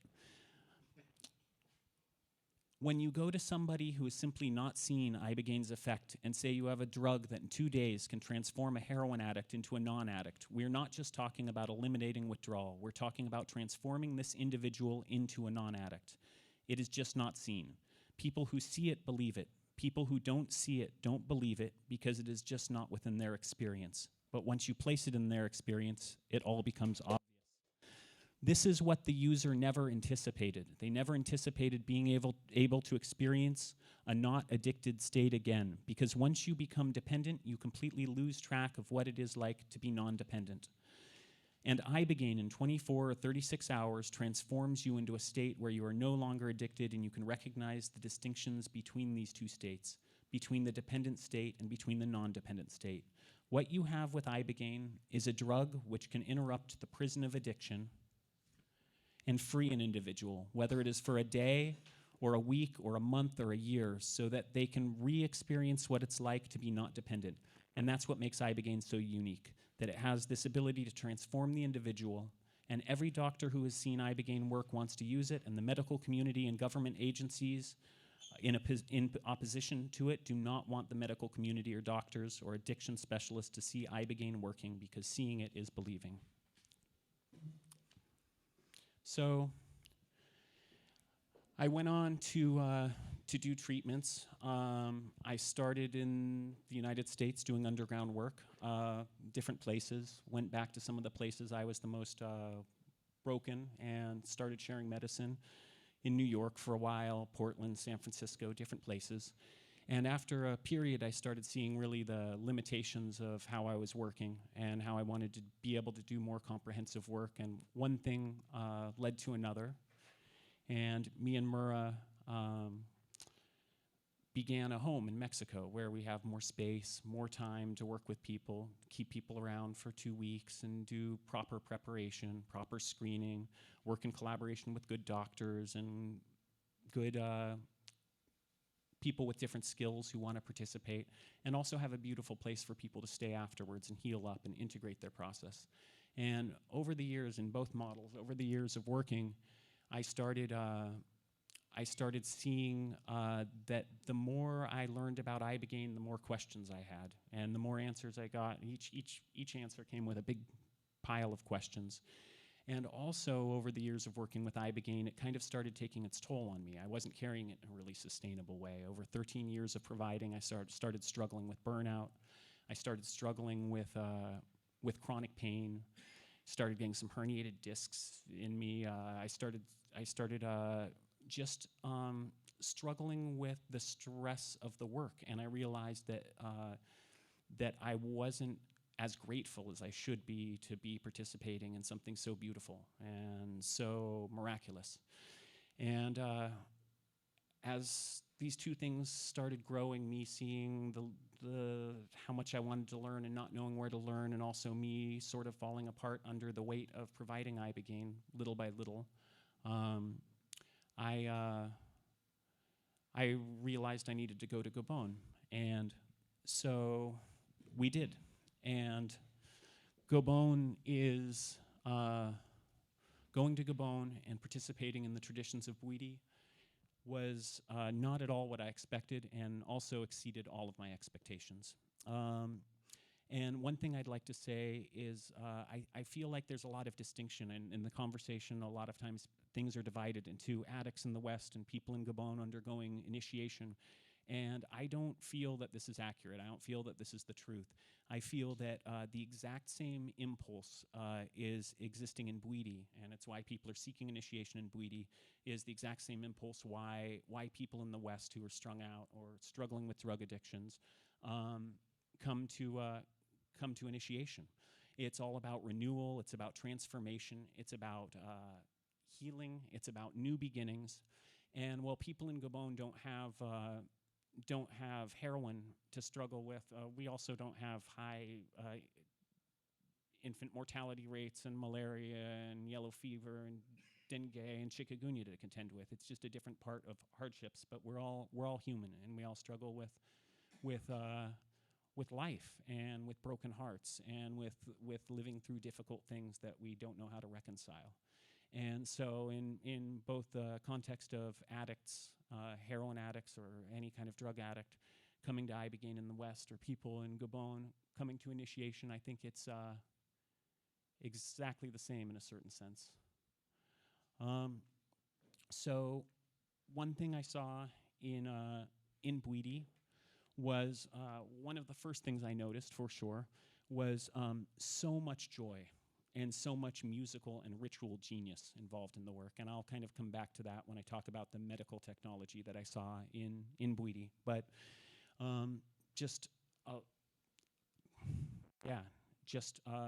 it's beautiful how the people carry the work there. And the ritual system of Bwiti is, or system of many rituals that surround Bwiti, that starts many days before you do your flood and continues for many days or a week after, and it goes on after that for the rest of your life. The ritual system is a really great tool for preparation.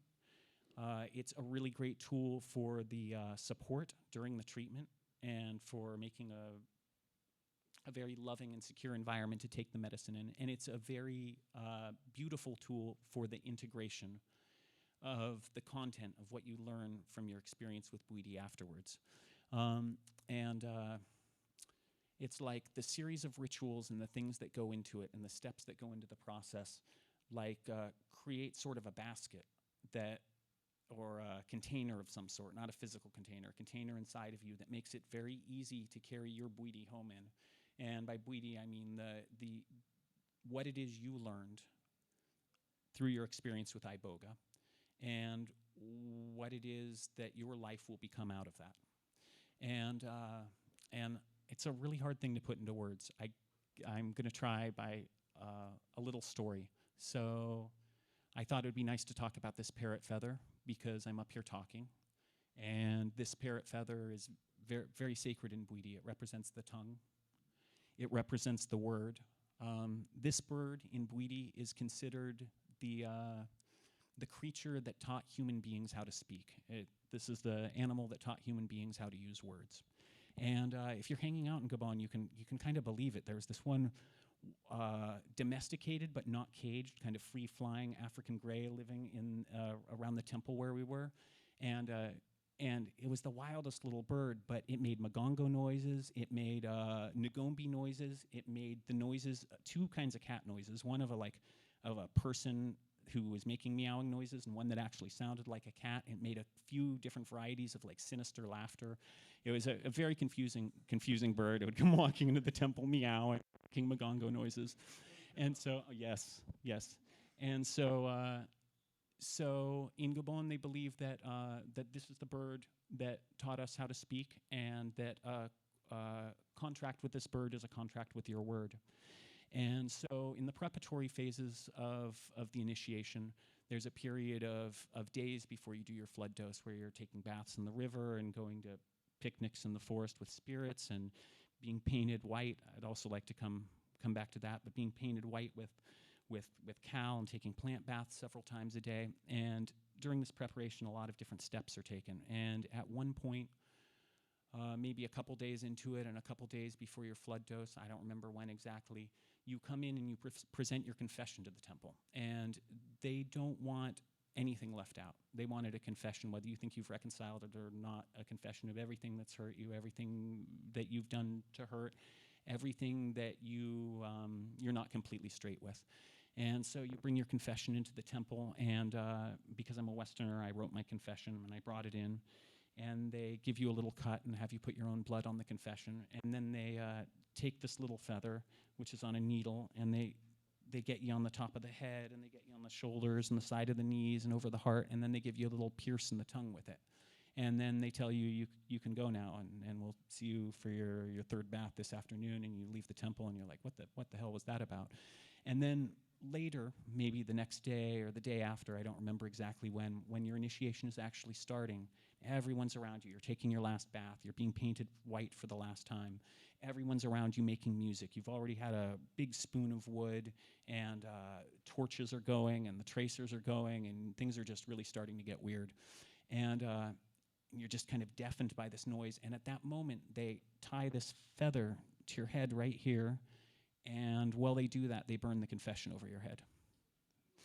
And then you're taken to the mat. You're not allowed to walk because you're like a baby. You're on someone's feet, and they hold your hands. They walk you across the ground, and they lay you on the mat.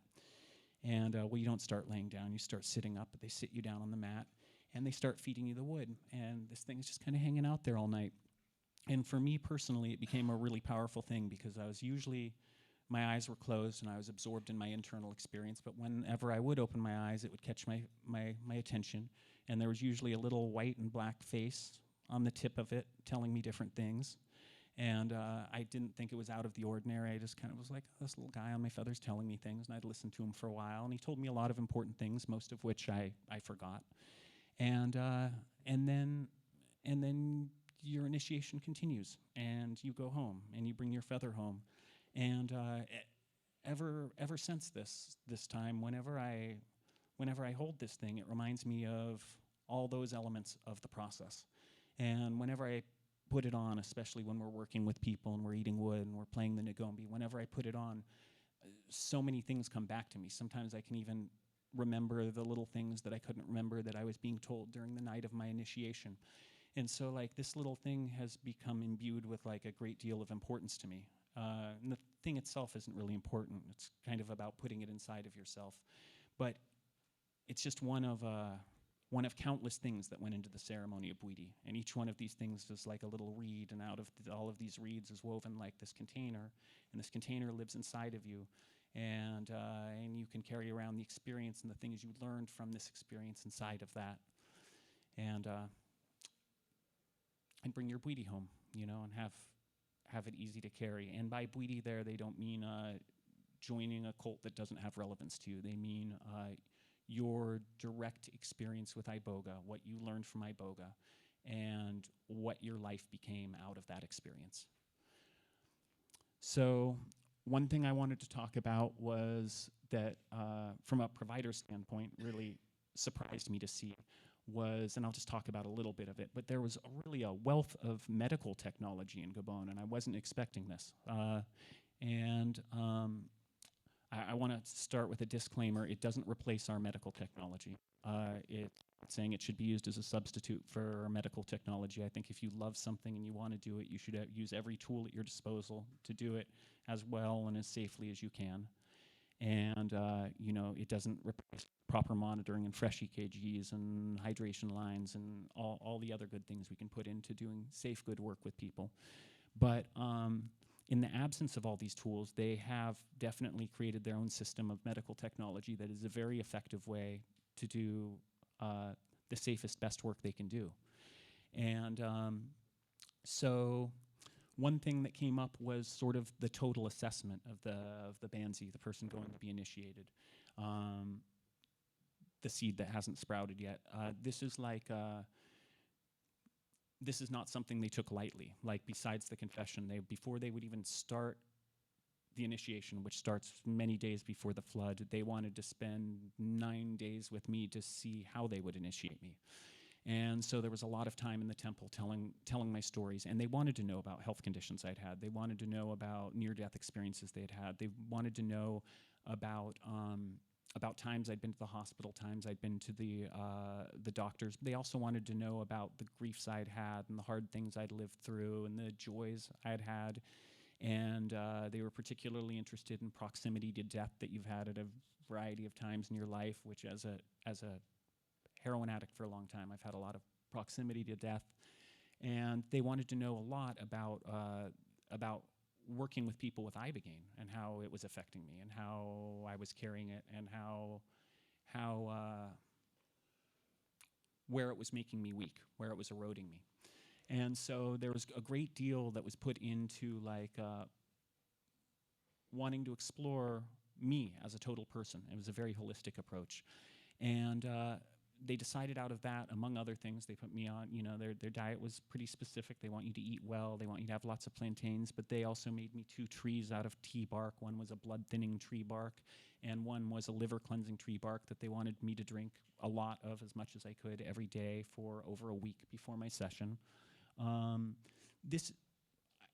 just interject real quick because of that fire thing. I don't think I even thought about it, but so those were the potions. But there's a lot of misunderstanding in Gabon. A lot of people, I also was alarmed. I'm like, really? They're going to give me something to make me puke 2 days before a flood dose? This isn't a good idea from my understanding of Ibogaine.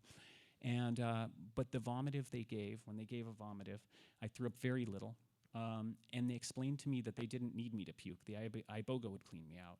They wanted to see if I could puke. They wanted to see how much I held back and how much I let go, and if when the time came and I needed to eject medicine, if it would be easy for me or hard for me, and that this was part of how they were going to calibrate how they gave me, how they fed me the wood. So another thing that I noticed, where was oh yeah, the cow, this white stuff. So before your initiation, you go out to the river and they paint you white in the forest after you've taken your bath in the river, and they get permission to do the initiation. And after that, they're giving you 3 plant baths a day. And after each one, they're painting you white from your head to your toe. You sleep in it. You feel it soaking through your skin, drying on you. And it occurred to me when I was in it that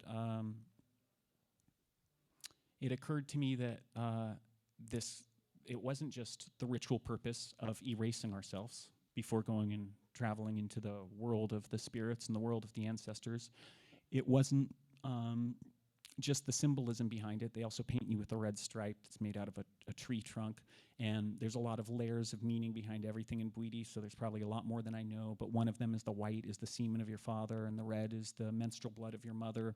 The white is the wisdom in your bones. The red is the wisdom in your blood. But in a real practical way, that's cal from the riverbank, completely full of magnesium and calcium. And they're painting you with it and having you sleep 3 times a day and then once before. So for 4 days, you're painted in this constantly and sleeping in it constantly. When the session actually began, they were very interested in posture, and they were assessing me constantly. When it starts, you're sitting up with your legs straight, shaking rattles, shaking brushes, great for circulation.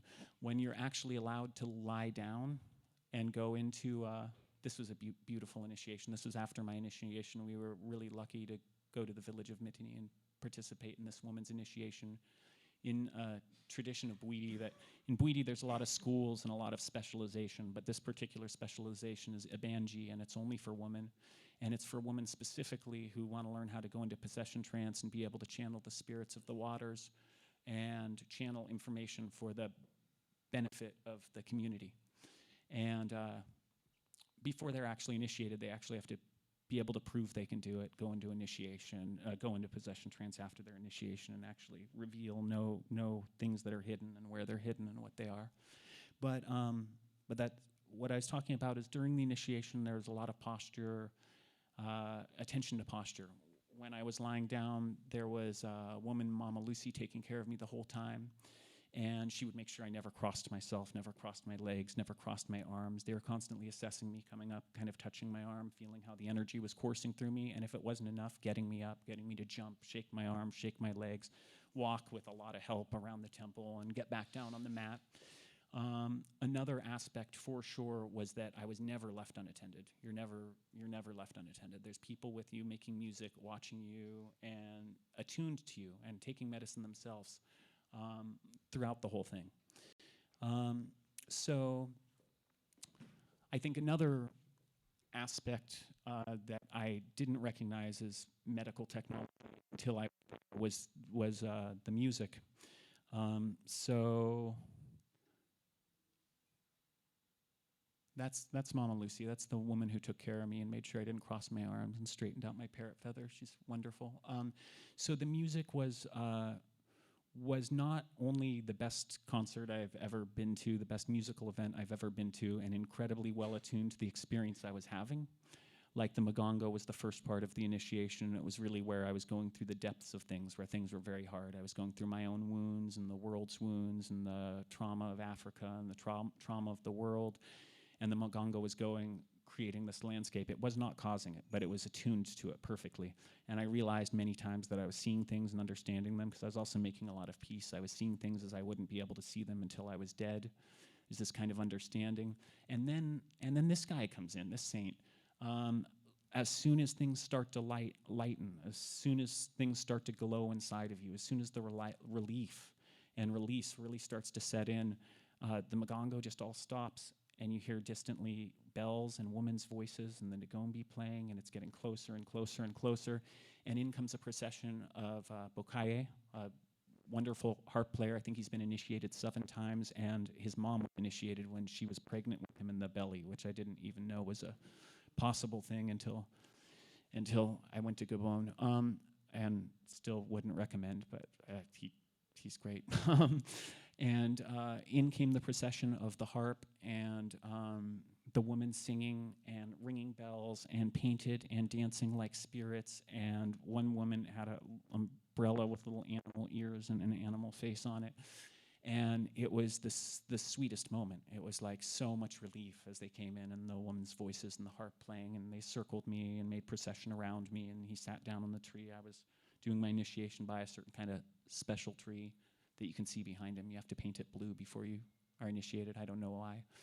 And he sat down by it, and he played. He played all night long. And so the harp became really an important part of my initiation. And afterwards, it was one of the things that was really important for me to bring back to not just the harp, but some of the songs, and being able to share that with people who were taking medicine. And so I started spending a lot of time with him in the temple after initiation. And a thing people really like to do in Gabon is hang out in the temple and drink palm wine and eat iboga and play music and have fun when they're not doing ceremonies.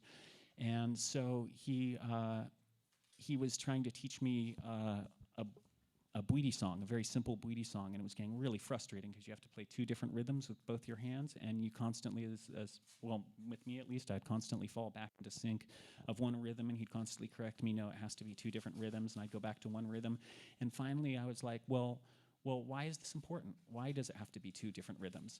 And he told me, because if you can play 2 different rhythms with both your hands, it will make the brain of the Banzi, the person receiving Ibogaine, it will make the brain of the Banzi work differently, and it will make the Iboga safer for the Banzi's heart.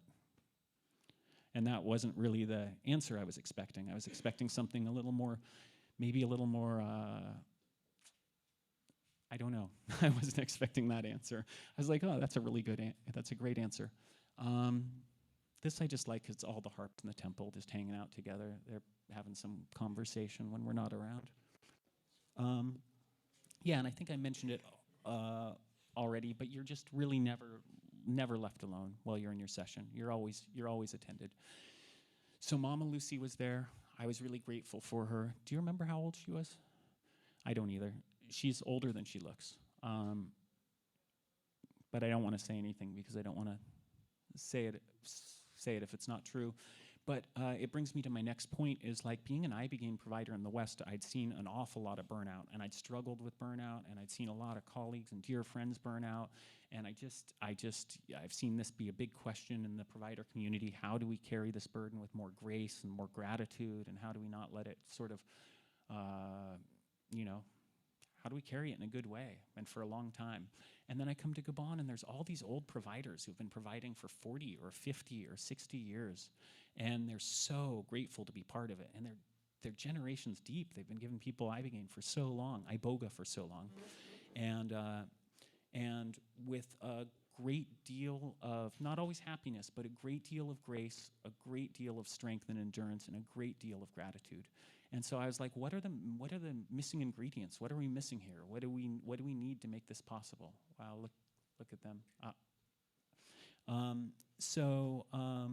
I think the things I saw that stood out the most to me, and I know I only saw very little of it, but the things I saw that stood out the most was the joy and the beauty of what they're doing. And when I say joy, I'm not talking about like a superficial thing where everyone's just having a good time. I'm talking about like Iboga-derived joy, where there's like space inside of it for everything. There's space inside of it for grief. There's space inside of it for sorrow. There's space inside of it for pain. And at the bottom of it all is gratitude, and the beauty like of coming from this place and then making this really, really grand and life-filled celebration. And it's that people are celebrating the new beginning for a human being. You know, it's as big as a person's birth or death to people there. You know, it's like the celebrating of a person's renewal, a person's new beginning. And so people really get together and celebrate it with all their hearts, and they're so glad to be part of it. And there's a whole community creating this together, and there's a whole community reminding each other, like not with words or like remember why you're here, but with their actions and with the feelings that are being generated. It's this kind of self-renewing thing where people are just constantly reminding each other of how special it is to be here and how special it is to be a part of this thing. And so I thought the sustainability of the providers had a lot to do with that joy and that beauty, and it had a lot to do with the community, the strong sense of community. Ibogaine treatments are not carried by an individual or a couple in Gabon. They're carried by a village, you know. And everyone learns to work together. People don't have to get along all the time. People don't have to be perfect. People just work together because it's worth working together to create something so beautiful and to be part of something so incredible.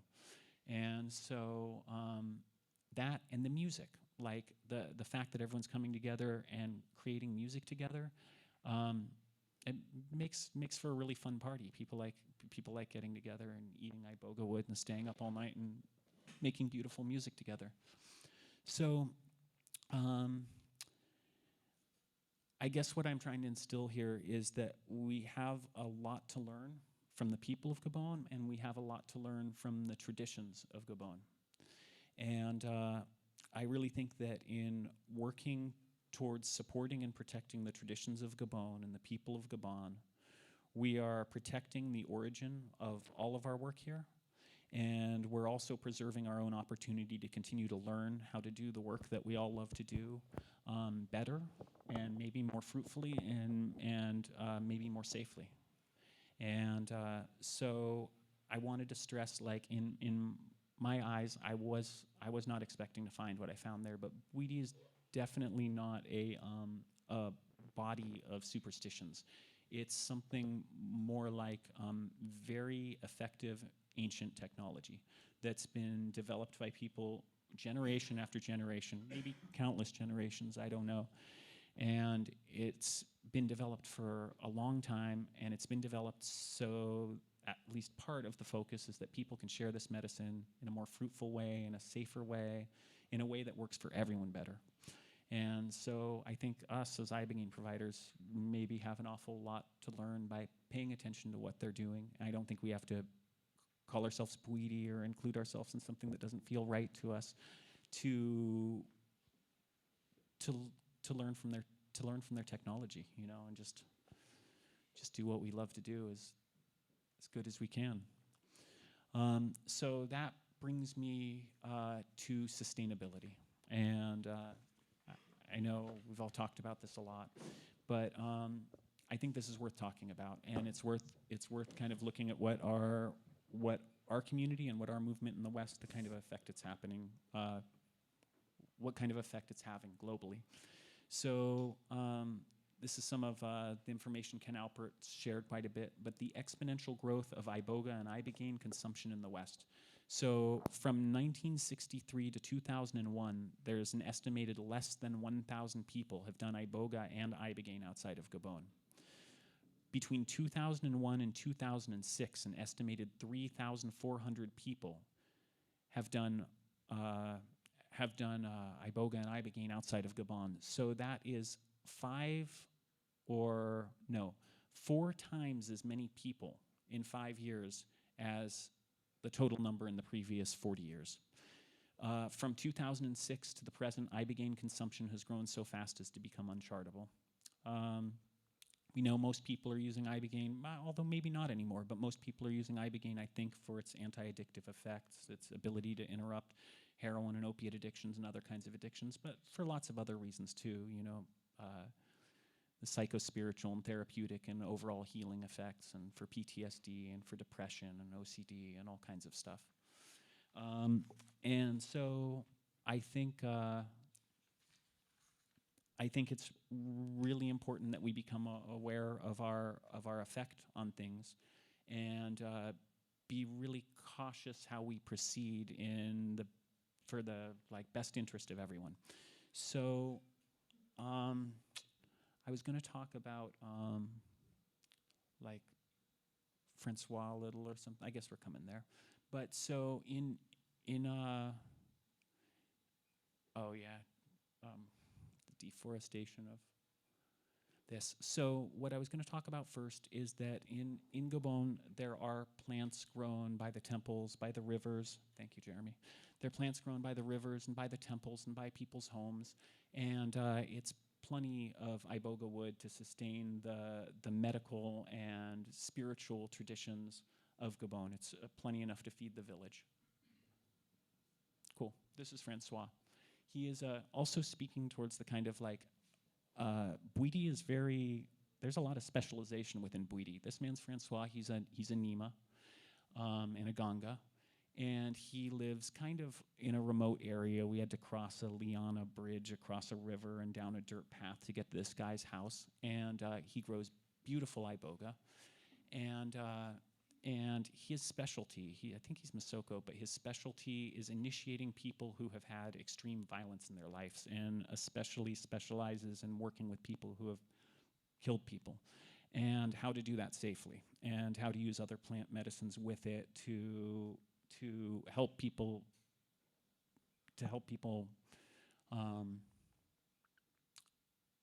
release safely, to help people work with the conflict that might be generated inside of them safely.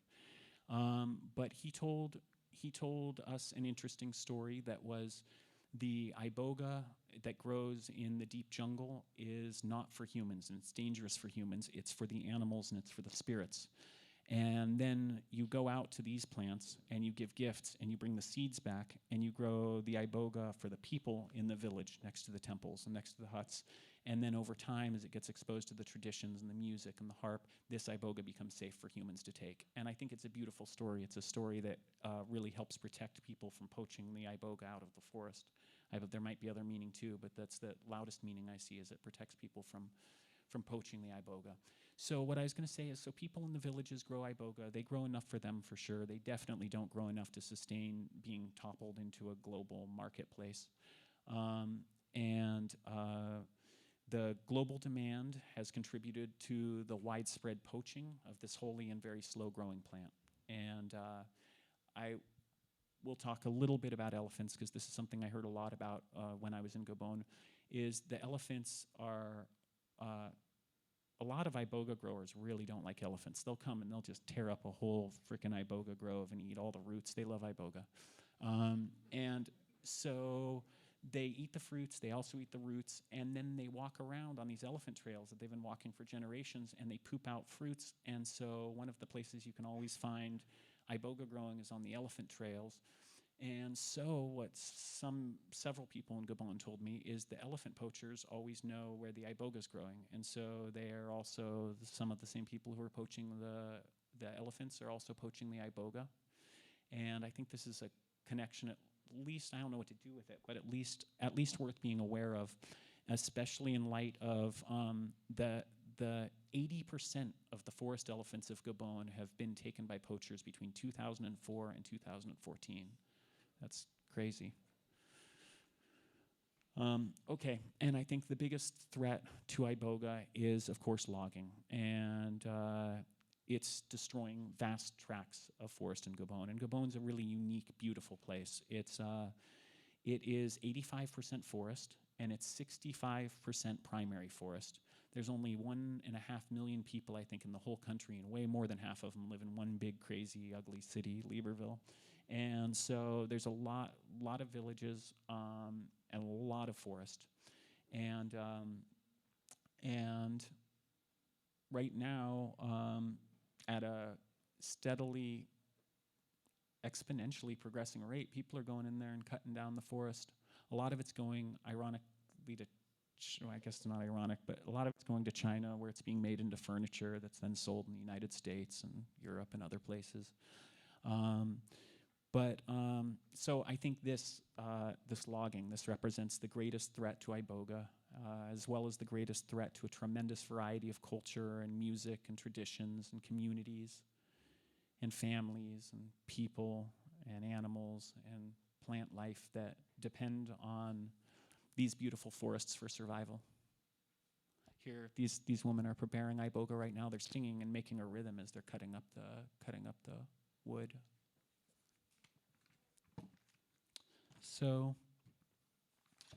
I think that this is beautiful too. This isn't an initiation. This is something else, some other way to celebrate. It was someone's sort of their wake. They died a long time before, but it was like a guiding of their soul to the other side, and it involved like a little pygmy village. It involved drinking palm wine and eating wood and playing drums and dancing all night long. And then if you weren't initiated into the pygmy traditions, running in, which was kind of fun because you met all these new people, running into a hut and hiding every time the spirit of the procession of spirits came rattling through the village with the bells and the sticks.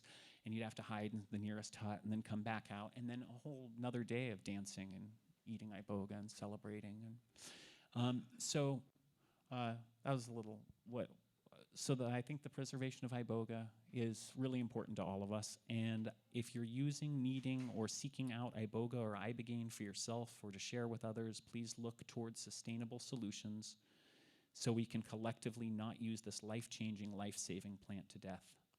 Let's protect what heals and sustains us. So here's some sustainable solutions. I just put this picture up because this is Jonathan Dickinson did a talk at a psychedelic conference in Mexico. And he's talking about 2 plants they found in Mexico now that contain high amounts of ibogaine and high amounts of vocanganine. And I don't want to quote him. I think you can get a hold of him or look his information up because I think he would be quite all right with it. But I didn't ask his permission to share this. But 2 plants in Mexico that were found, they've done analysis on it. It's got probably other alkaloids in there that means you wouldn't want to just eat it. But it's got high amounts of ibogaine and vocanganine. Here's a vocanga tree. So this is, they grow really fast. So that would be, I'd say, the first solution would be use semi-synthesized sustainable medicine, like the medicine. Thank you, Bob Sisko, and thanks to people like Chris Jenks for your technology that's helped this all happen. But use medicine that's semi-synthesized from vocanga trees. If you're in doubt about where your Iboga or your Iboga-derived ibogaine is coming from, please use medicine that's semi-synthesized from vocanga or other plants if people work out that tech in the future. Oh, I was going to wait a second on that, but like it's got the spirit in it. People who take ibogaine from vocanga, there's this idea that the spirit is in this one plant, and that's it. And this in my experience isn't the truth. People get the same kind of healing. People get the same kind of profound experiences. People get the same kind of renewal and redemption out of semi-synthesized medicine from a vocanga tree as ibogaine extracted from Iboga as eating basketfuls of root bark, I believe. So another solution is, to grow our own Iboga, right? We're now an Iboga eating, so this is one of our plants, and there's little fruits on it. And we're an Iboga eating subculture now, and it's time we became an Iboga growing subculture, I think, and just see if we can do it. this is luck here, but I'm not a good gardener. These are smaller, newer plants on some land where they're hard to see, but they're beautiful. It's really nice to sit right there, and so I think we could all start exploring a variety of different options, checking out other plants, using semi-synthesized medicine, growing our own medicine. And then I think also it's really important, whether we take our medicine from semi-synthesized sources or not, that it would be really nice if we did help support the iboga growing projects in Gabon. Again, for the benefit of Gabon and also for the benefit of the traditions of Bwiti and for our own benefits. So several projects in Gabon have begun to support sustainable iboga farms and the local communities supporting them, and I think that's a good thing to be part of. And I think it's also sustaining our opportunity to keep learning and growing, and I think we've got to stop kind of seeing these two things as two separate things and start seeing it all as one thing. At the best, they're different branches growing off the same shrub. So providers and users of iboga and ibogaine are responsible for its demise or growth. And I'd like to go back a tiny bit and just kind of talk about how maybe a tiny more, talk about how integrating this stuff and going to Gabon and learning from this and trying to bring a little bit of it back with us has affected our work. And I'll say, as a provider, it's been really wonderful. The first thing that's become real key is a strong sense of community around our work. And I'm lucky to live in San Pancho, where Asha and Rocky have treated a lot of people there, and we've treated a lot of people there, and Claire and Sarah have treated a lot of people there. There's a strong ibogaine community. There's a community of former addicts. There's always people in town who have been off dope 2 weeks and 2 months and 2 years and 13 years, and it's become a bit of a little healing place for people. So there's always people who want to participate. So with this community involved in the work, then we all get together and we create meaningful ritual and music and prayer before the work, before the flood, during the work, after the flood. And I think it enriches the process of preparation, and it enriches the process of integration, and I think it definitely enriches the process of deep healing people go through for the ibogaine itself. But also it makes it just way more fun for us. It's a lot more work, but it's a lot more fun, and it's just a more joyful party. And so that's made it much easier thing to carry. And instead of feeling as if the work erodes me a little over time, I feel like it's constantly renewing me and helping to support and sustain me. And this is a good last picture because this is kind of cool. This is in our living room, and this represents 5 different people who, after their ibogaine experiences, and not just with us, with other people as well, after their ibogaine experiences, made their way to Gabon and did their own initiations and somehow meandered back to San Pancho and ended up with all these harps hanging out in the living room. People like leaving them together because they seem like they like to hang out together, and like maybe when we're not around, they have some things they need to talk about. But so yeah, this is 5 former addicts' journeys to Gabon to explore the traditions of Bwiti are represented right here by this little family of harps. Well, thank you. Thanks.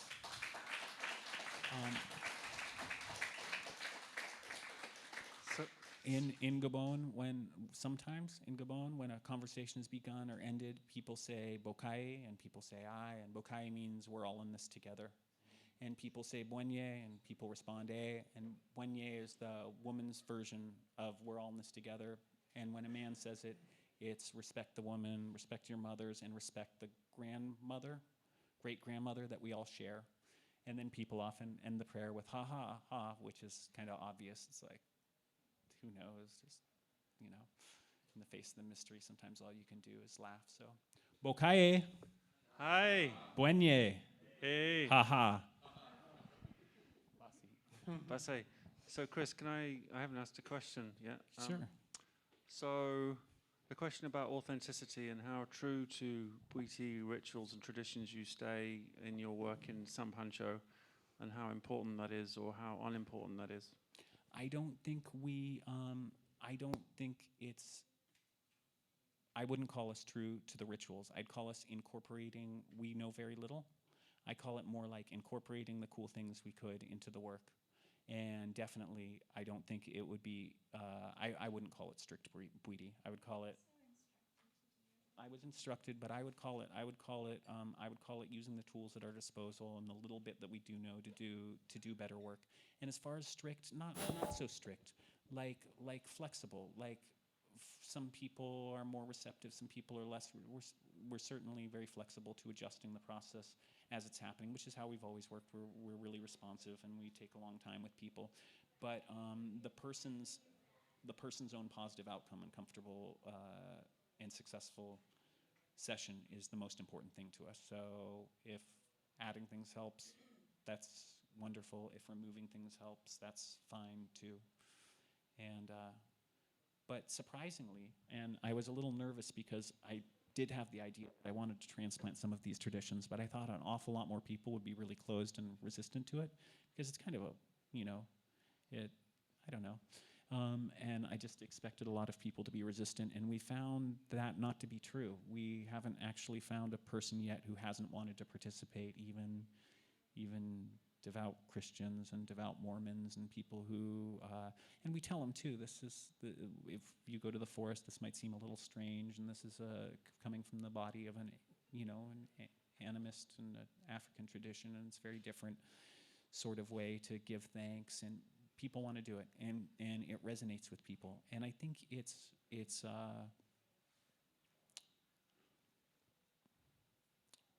I don't know why it resonates with people so well. I think of Dimitri talking about how addicts are ritual-driven people, but I also feel that it's just kind of tapping into something older that's been a part of the eating of Iboga for a long time, and it just sort of feels right.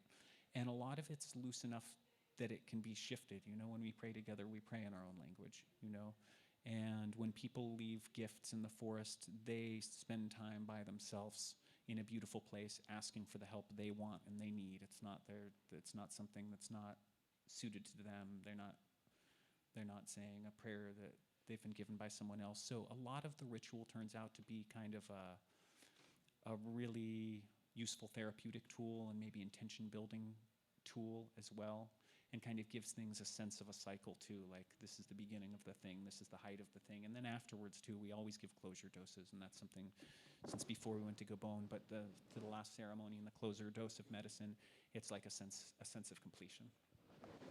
Thank you. Yeah. Dana.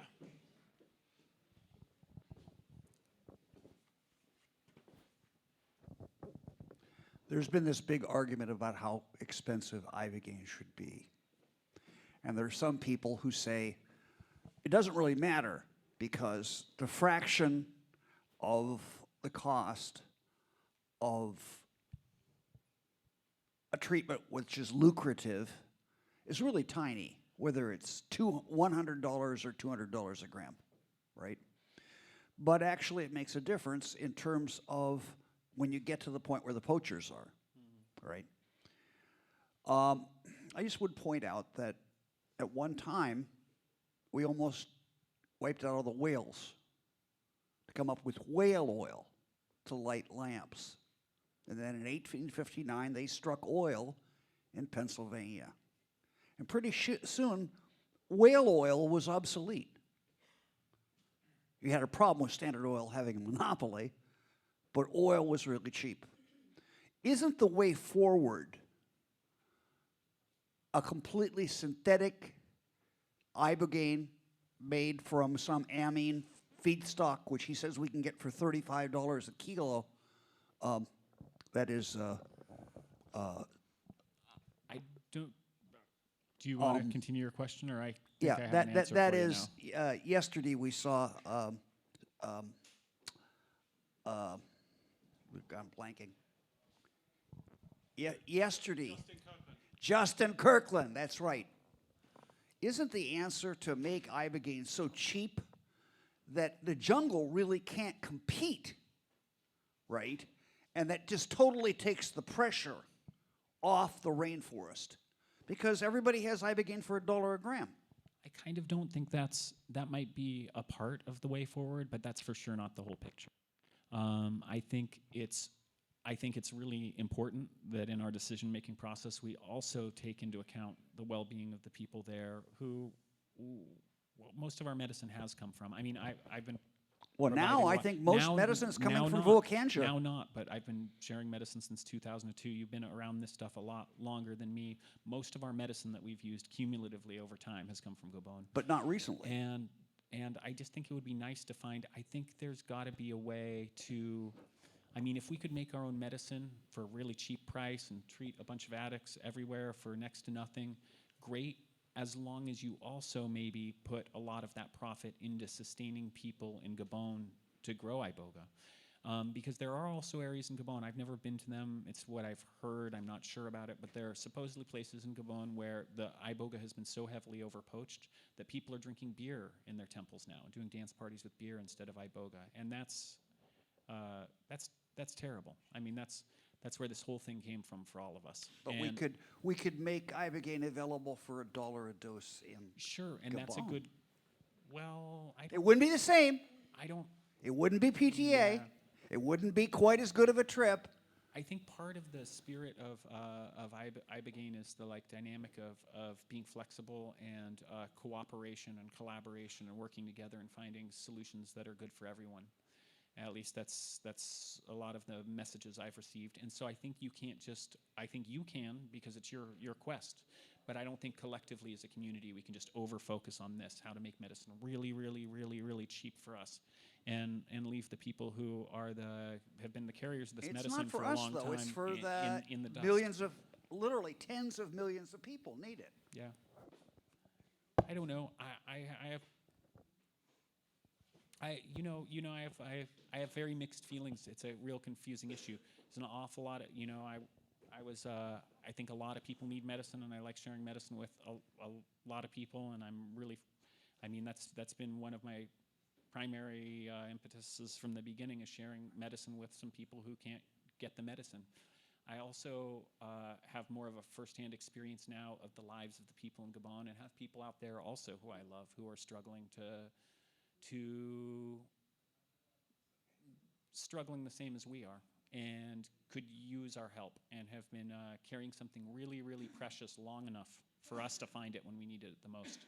And that it would just be nice in the spirit of reciprocation to, in whatever way we move forward, to consider the origins of this medicine as well, and how we can all take care of each other.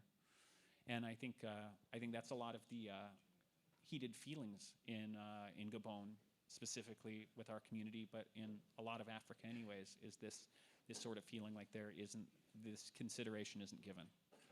Like the resources are taken, because this is the history of colonialism in Africa too, right? Resources taken, and we have what we need, and people there suffer for it, and the well-being of people there is left as a secondary consideration, if that, I don't know. I don't know what the best solution is. Chris. Final question. So just to lighten it up, I had this experience when you're talking about the joy part of how important it is in the Bwiti tradition. And it struck me, knowing you for 14 years, that you've always had reverence for the plant, and before that. Is there a way that transmitting that joy can go into the mission, like it's kind of like yippee hippie? Like, how would you put that joy into action, into praxis? What you learned there for us moving? I think so. I mean, how we do it is we remember how kind of blessed we are to be part of what we're part of, when people are really changing their lives around and really getting such a strong dose of redemption and renewal and a chance to begin again, and remembering how special that is, and to honor it appropriately. And I think to really do that, we need to take some of the pressure off our own shoulders and make it kind of a less heavy and scary burden to carry. And I think to do that, we need friends. We need to make this more of a community endeavor. People need to get together and participate in treating each other together, And also, like, for me, two things that have helped me too with this personal sustainability around being a provider since coming back from Gabon is like eating wood and playing music all night is really fun. It's a fun thing to do with your friends, and it's a great thing to do while you're also monitoring people, taking care of people, supporting people.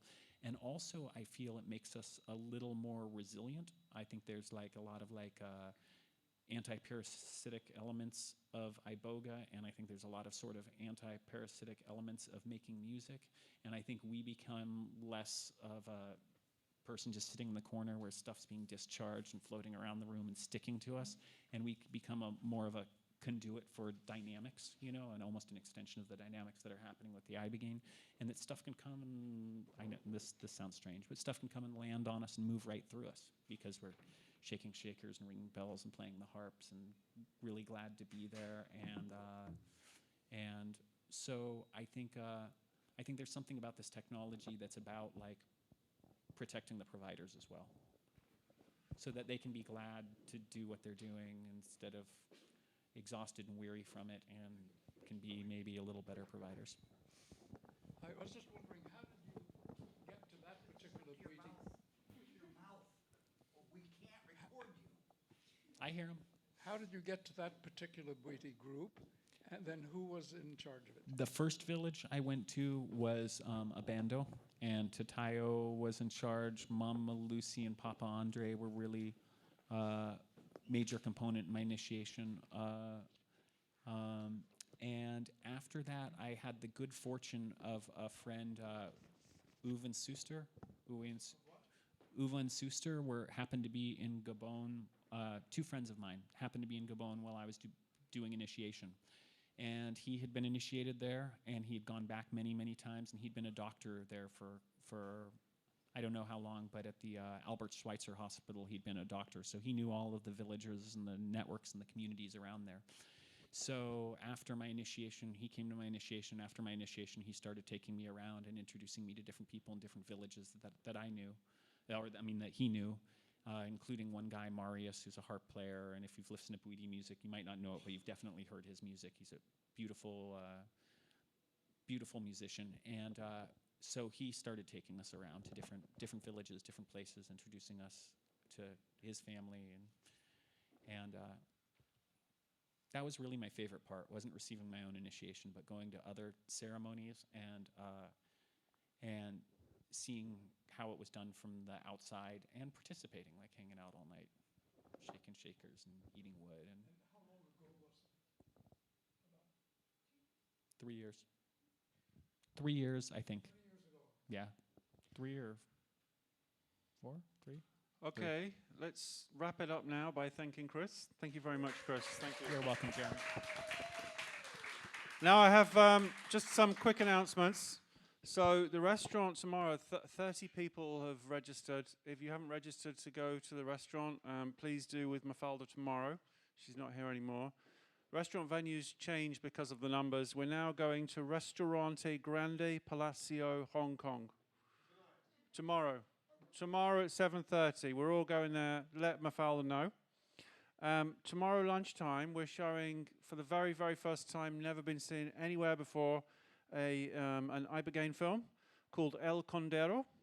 And it's by Ben Taub, who was speaking earlier. And here's the blurb around it. It's an intimate look at subculture built around addiction in Madrid, and one person's attempt to leave that community using Ibogaine, trying to show the complexities of being an addiction and trying to get clean. Hopefully a much more nuanced, realistic narrative than Iboga Saves, which some people may know about. So we're going to be showing that tomorrow at 1 o'clock. So have a big breakfast so you can survive lunch without eating, or make a packed lunch, or don't have lunch. Tomorrow we're moving from this room to, I think it's called Rebello or something like that. It's just down on the right. So if you're going back to the main lobby, you're just going back and you'll see a room on the right, and it's called something like Rebello. Anyway, you'll find the place. We're not here tomorrow morning. Start again 10 a.m.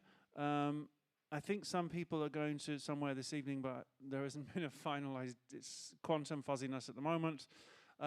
Before we show the film, I suggest we all go for a photograph as well, like we did in Vienna. So it'd be just nice to have a group photograph to memorialize this event. So we'll figure out just before we show Ben's film, we'll go outside and we'll take a photo. And then after the restaurant tomorrow, I think the idea is if anybody's got any energy left to go to Plano B, which is like one of the big clubs here in Porto, a nice club. Anyway, thank you so much. It's been very nearly 9 hours here. Very nourishing day. Let's all just go and rest and eat. Thank you very much.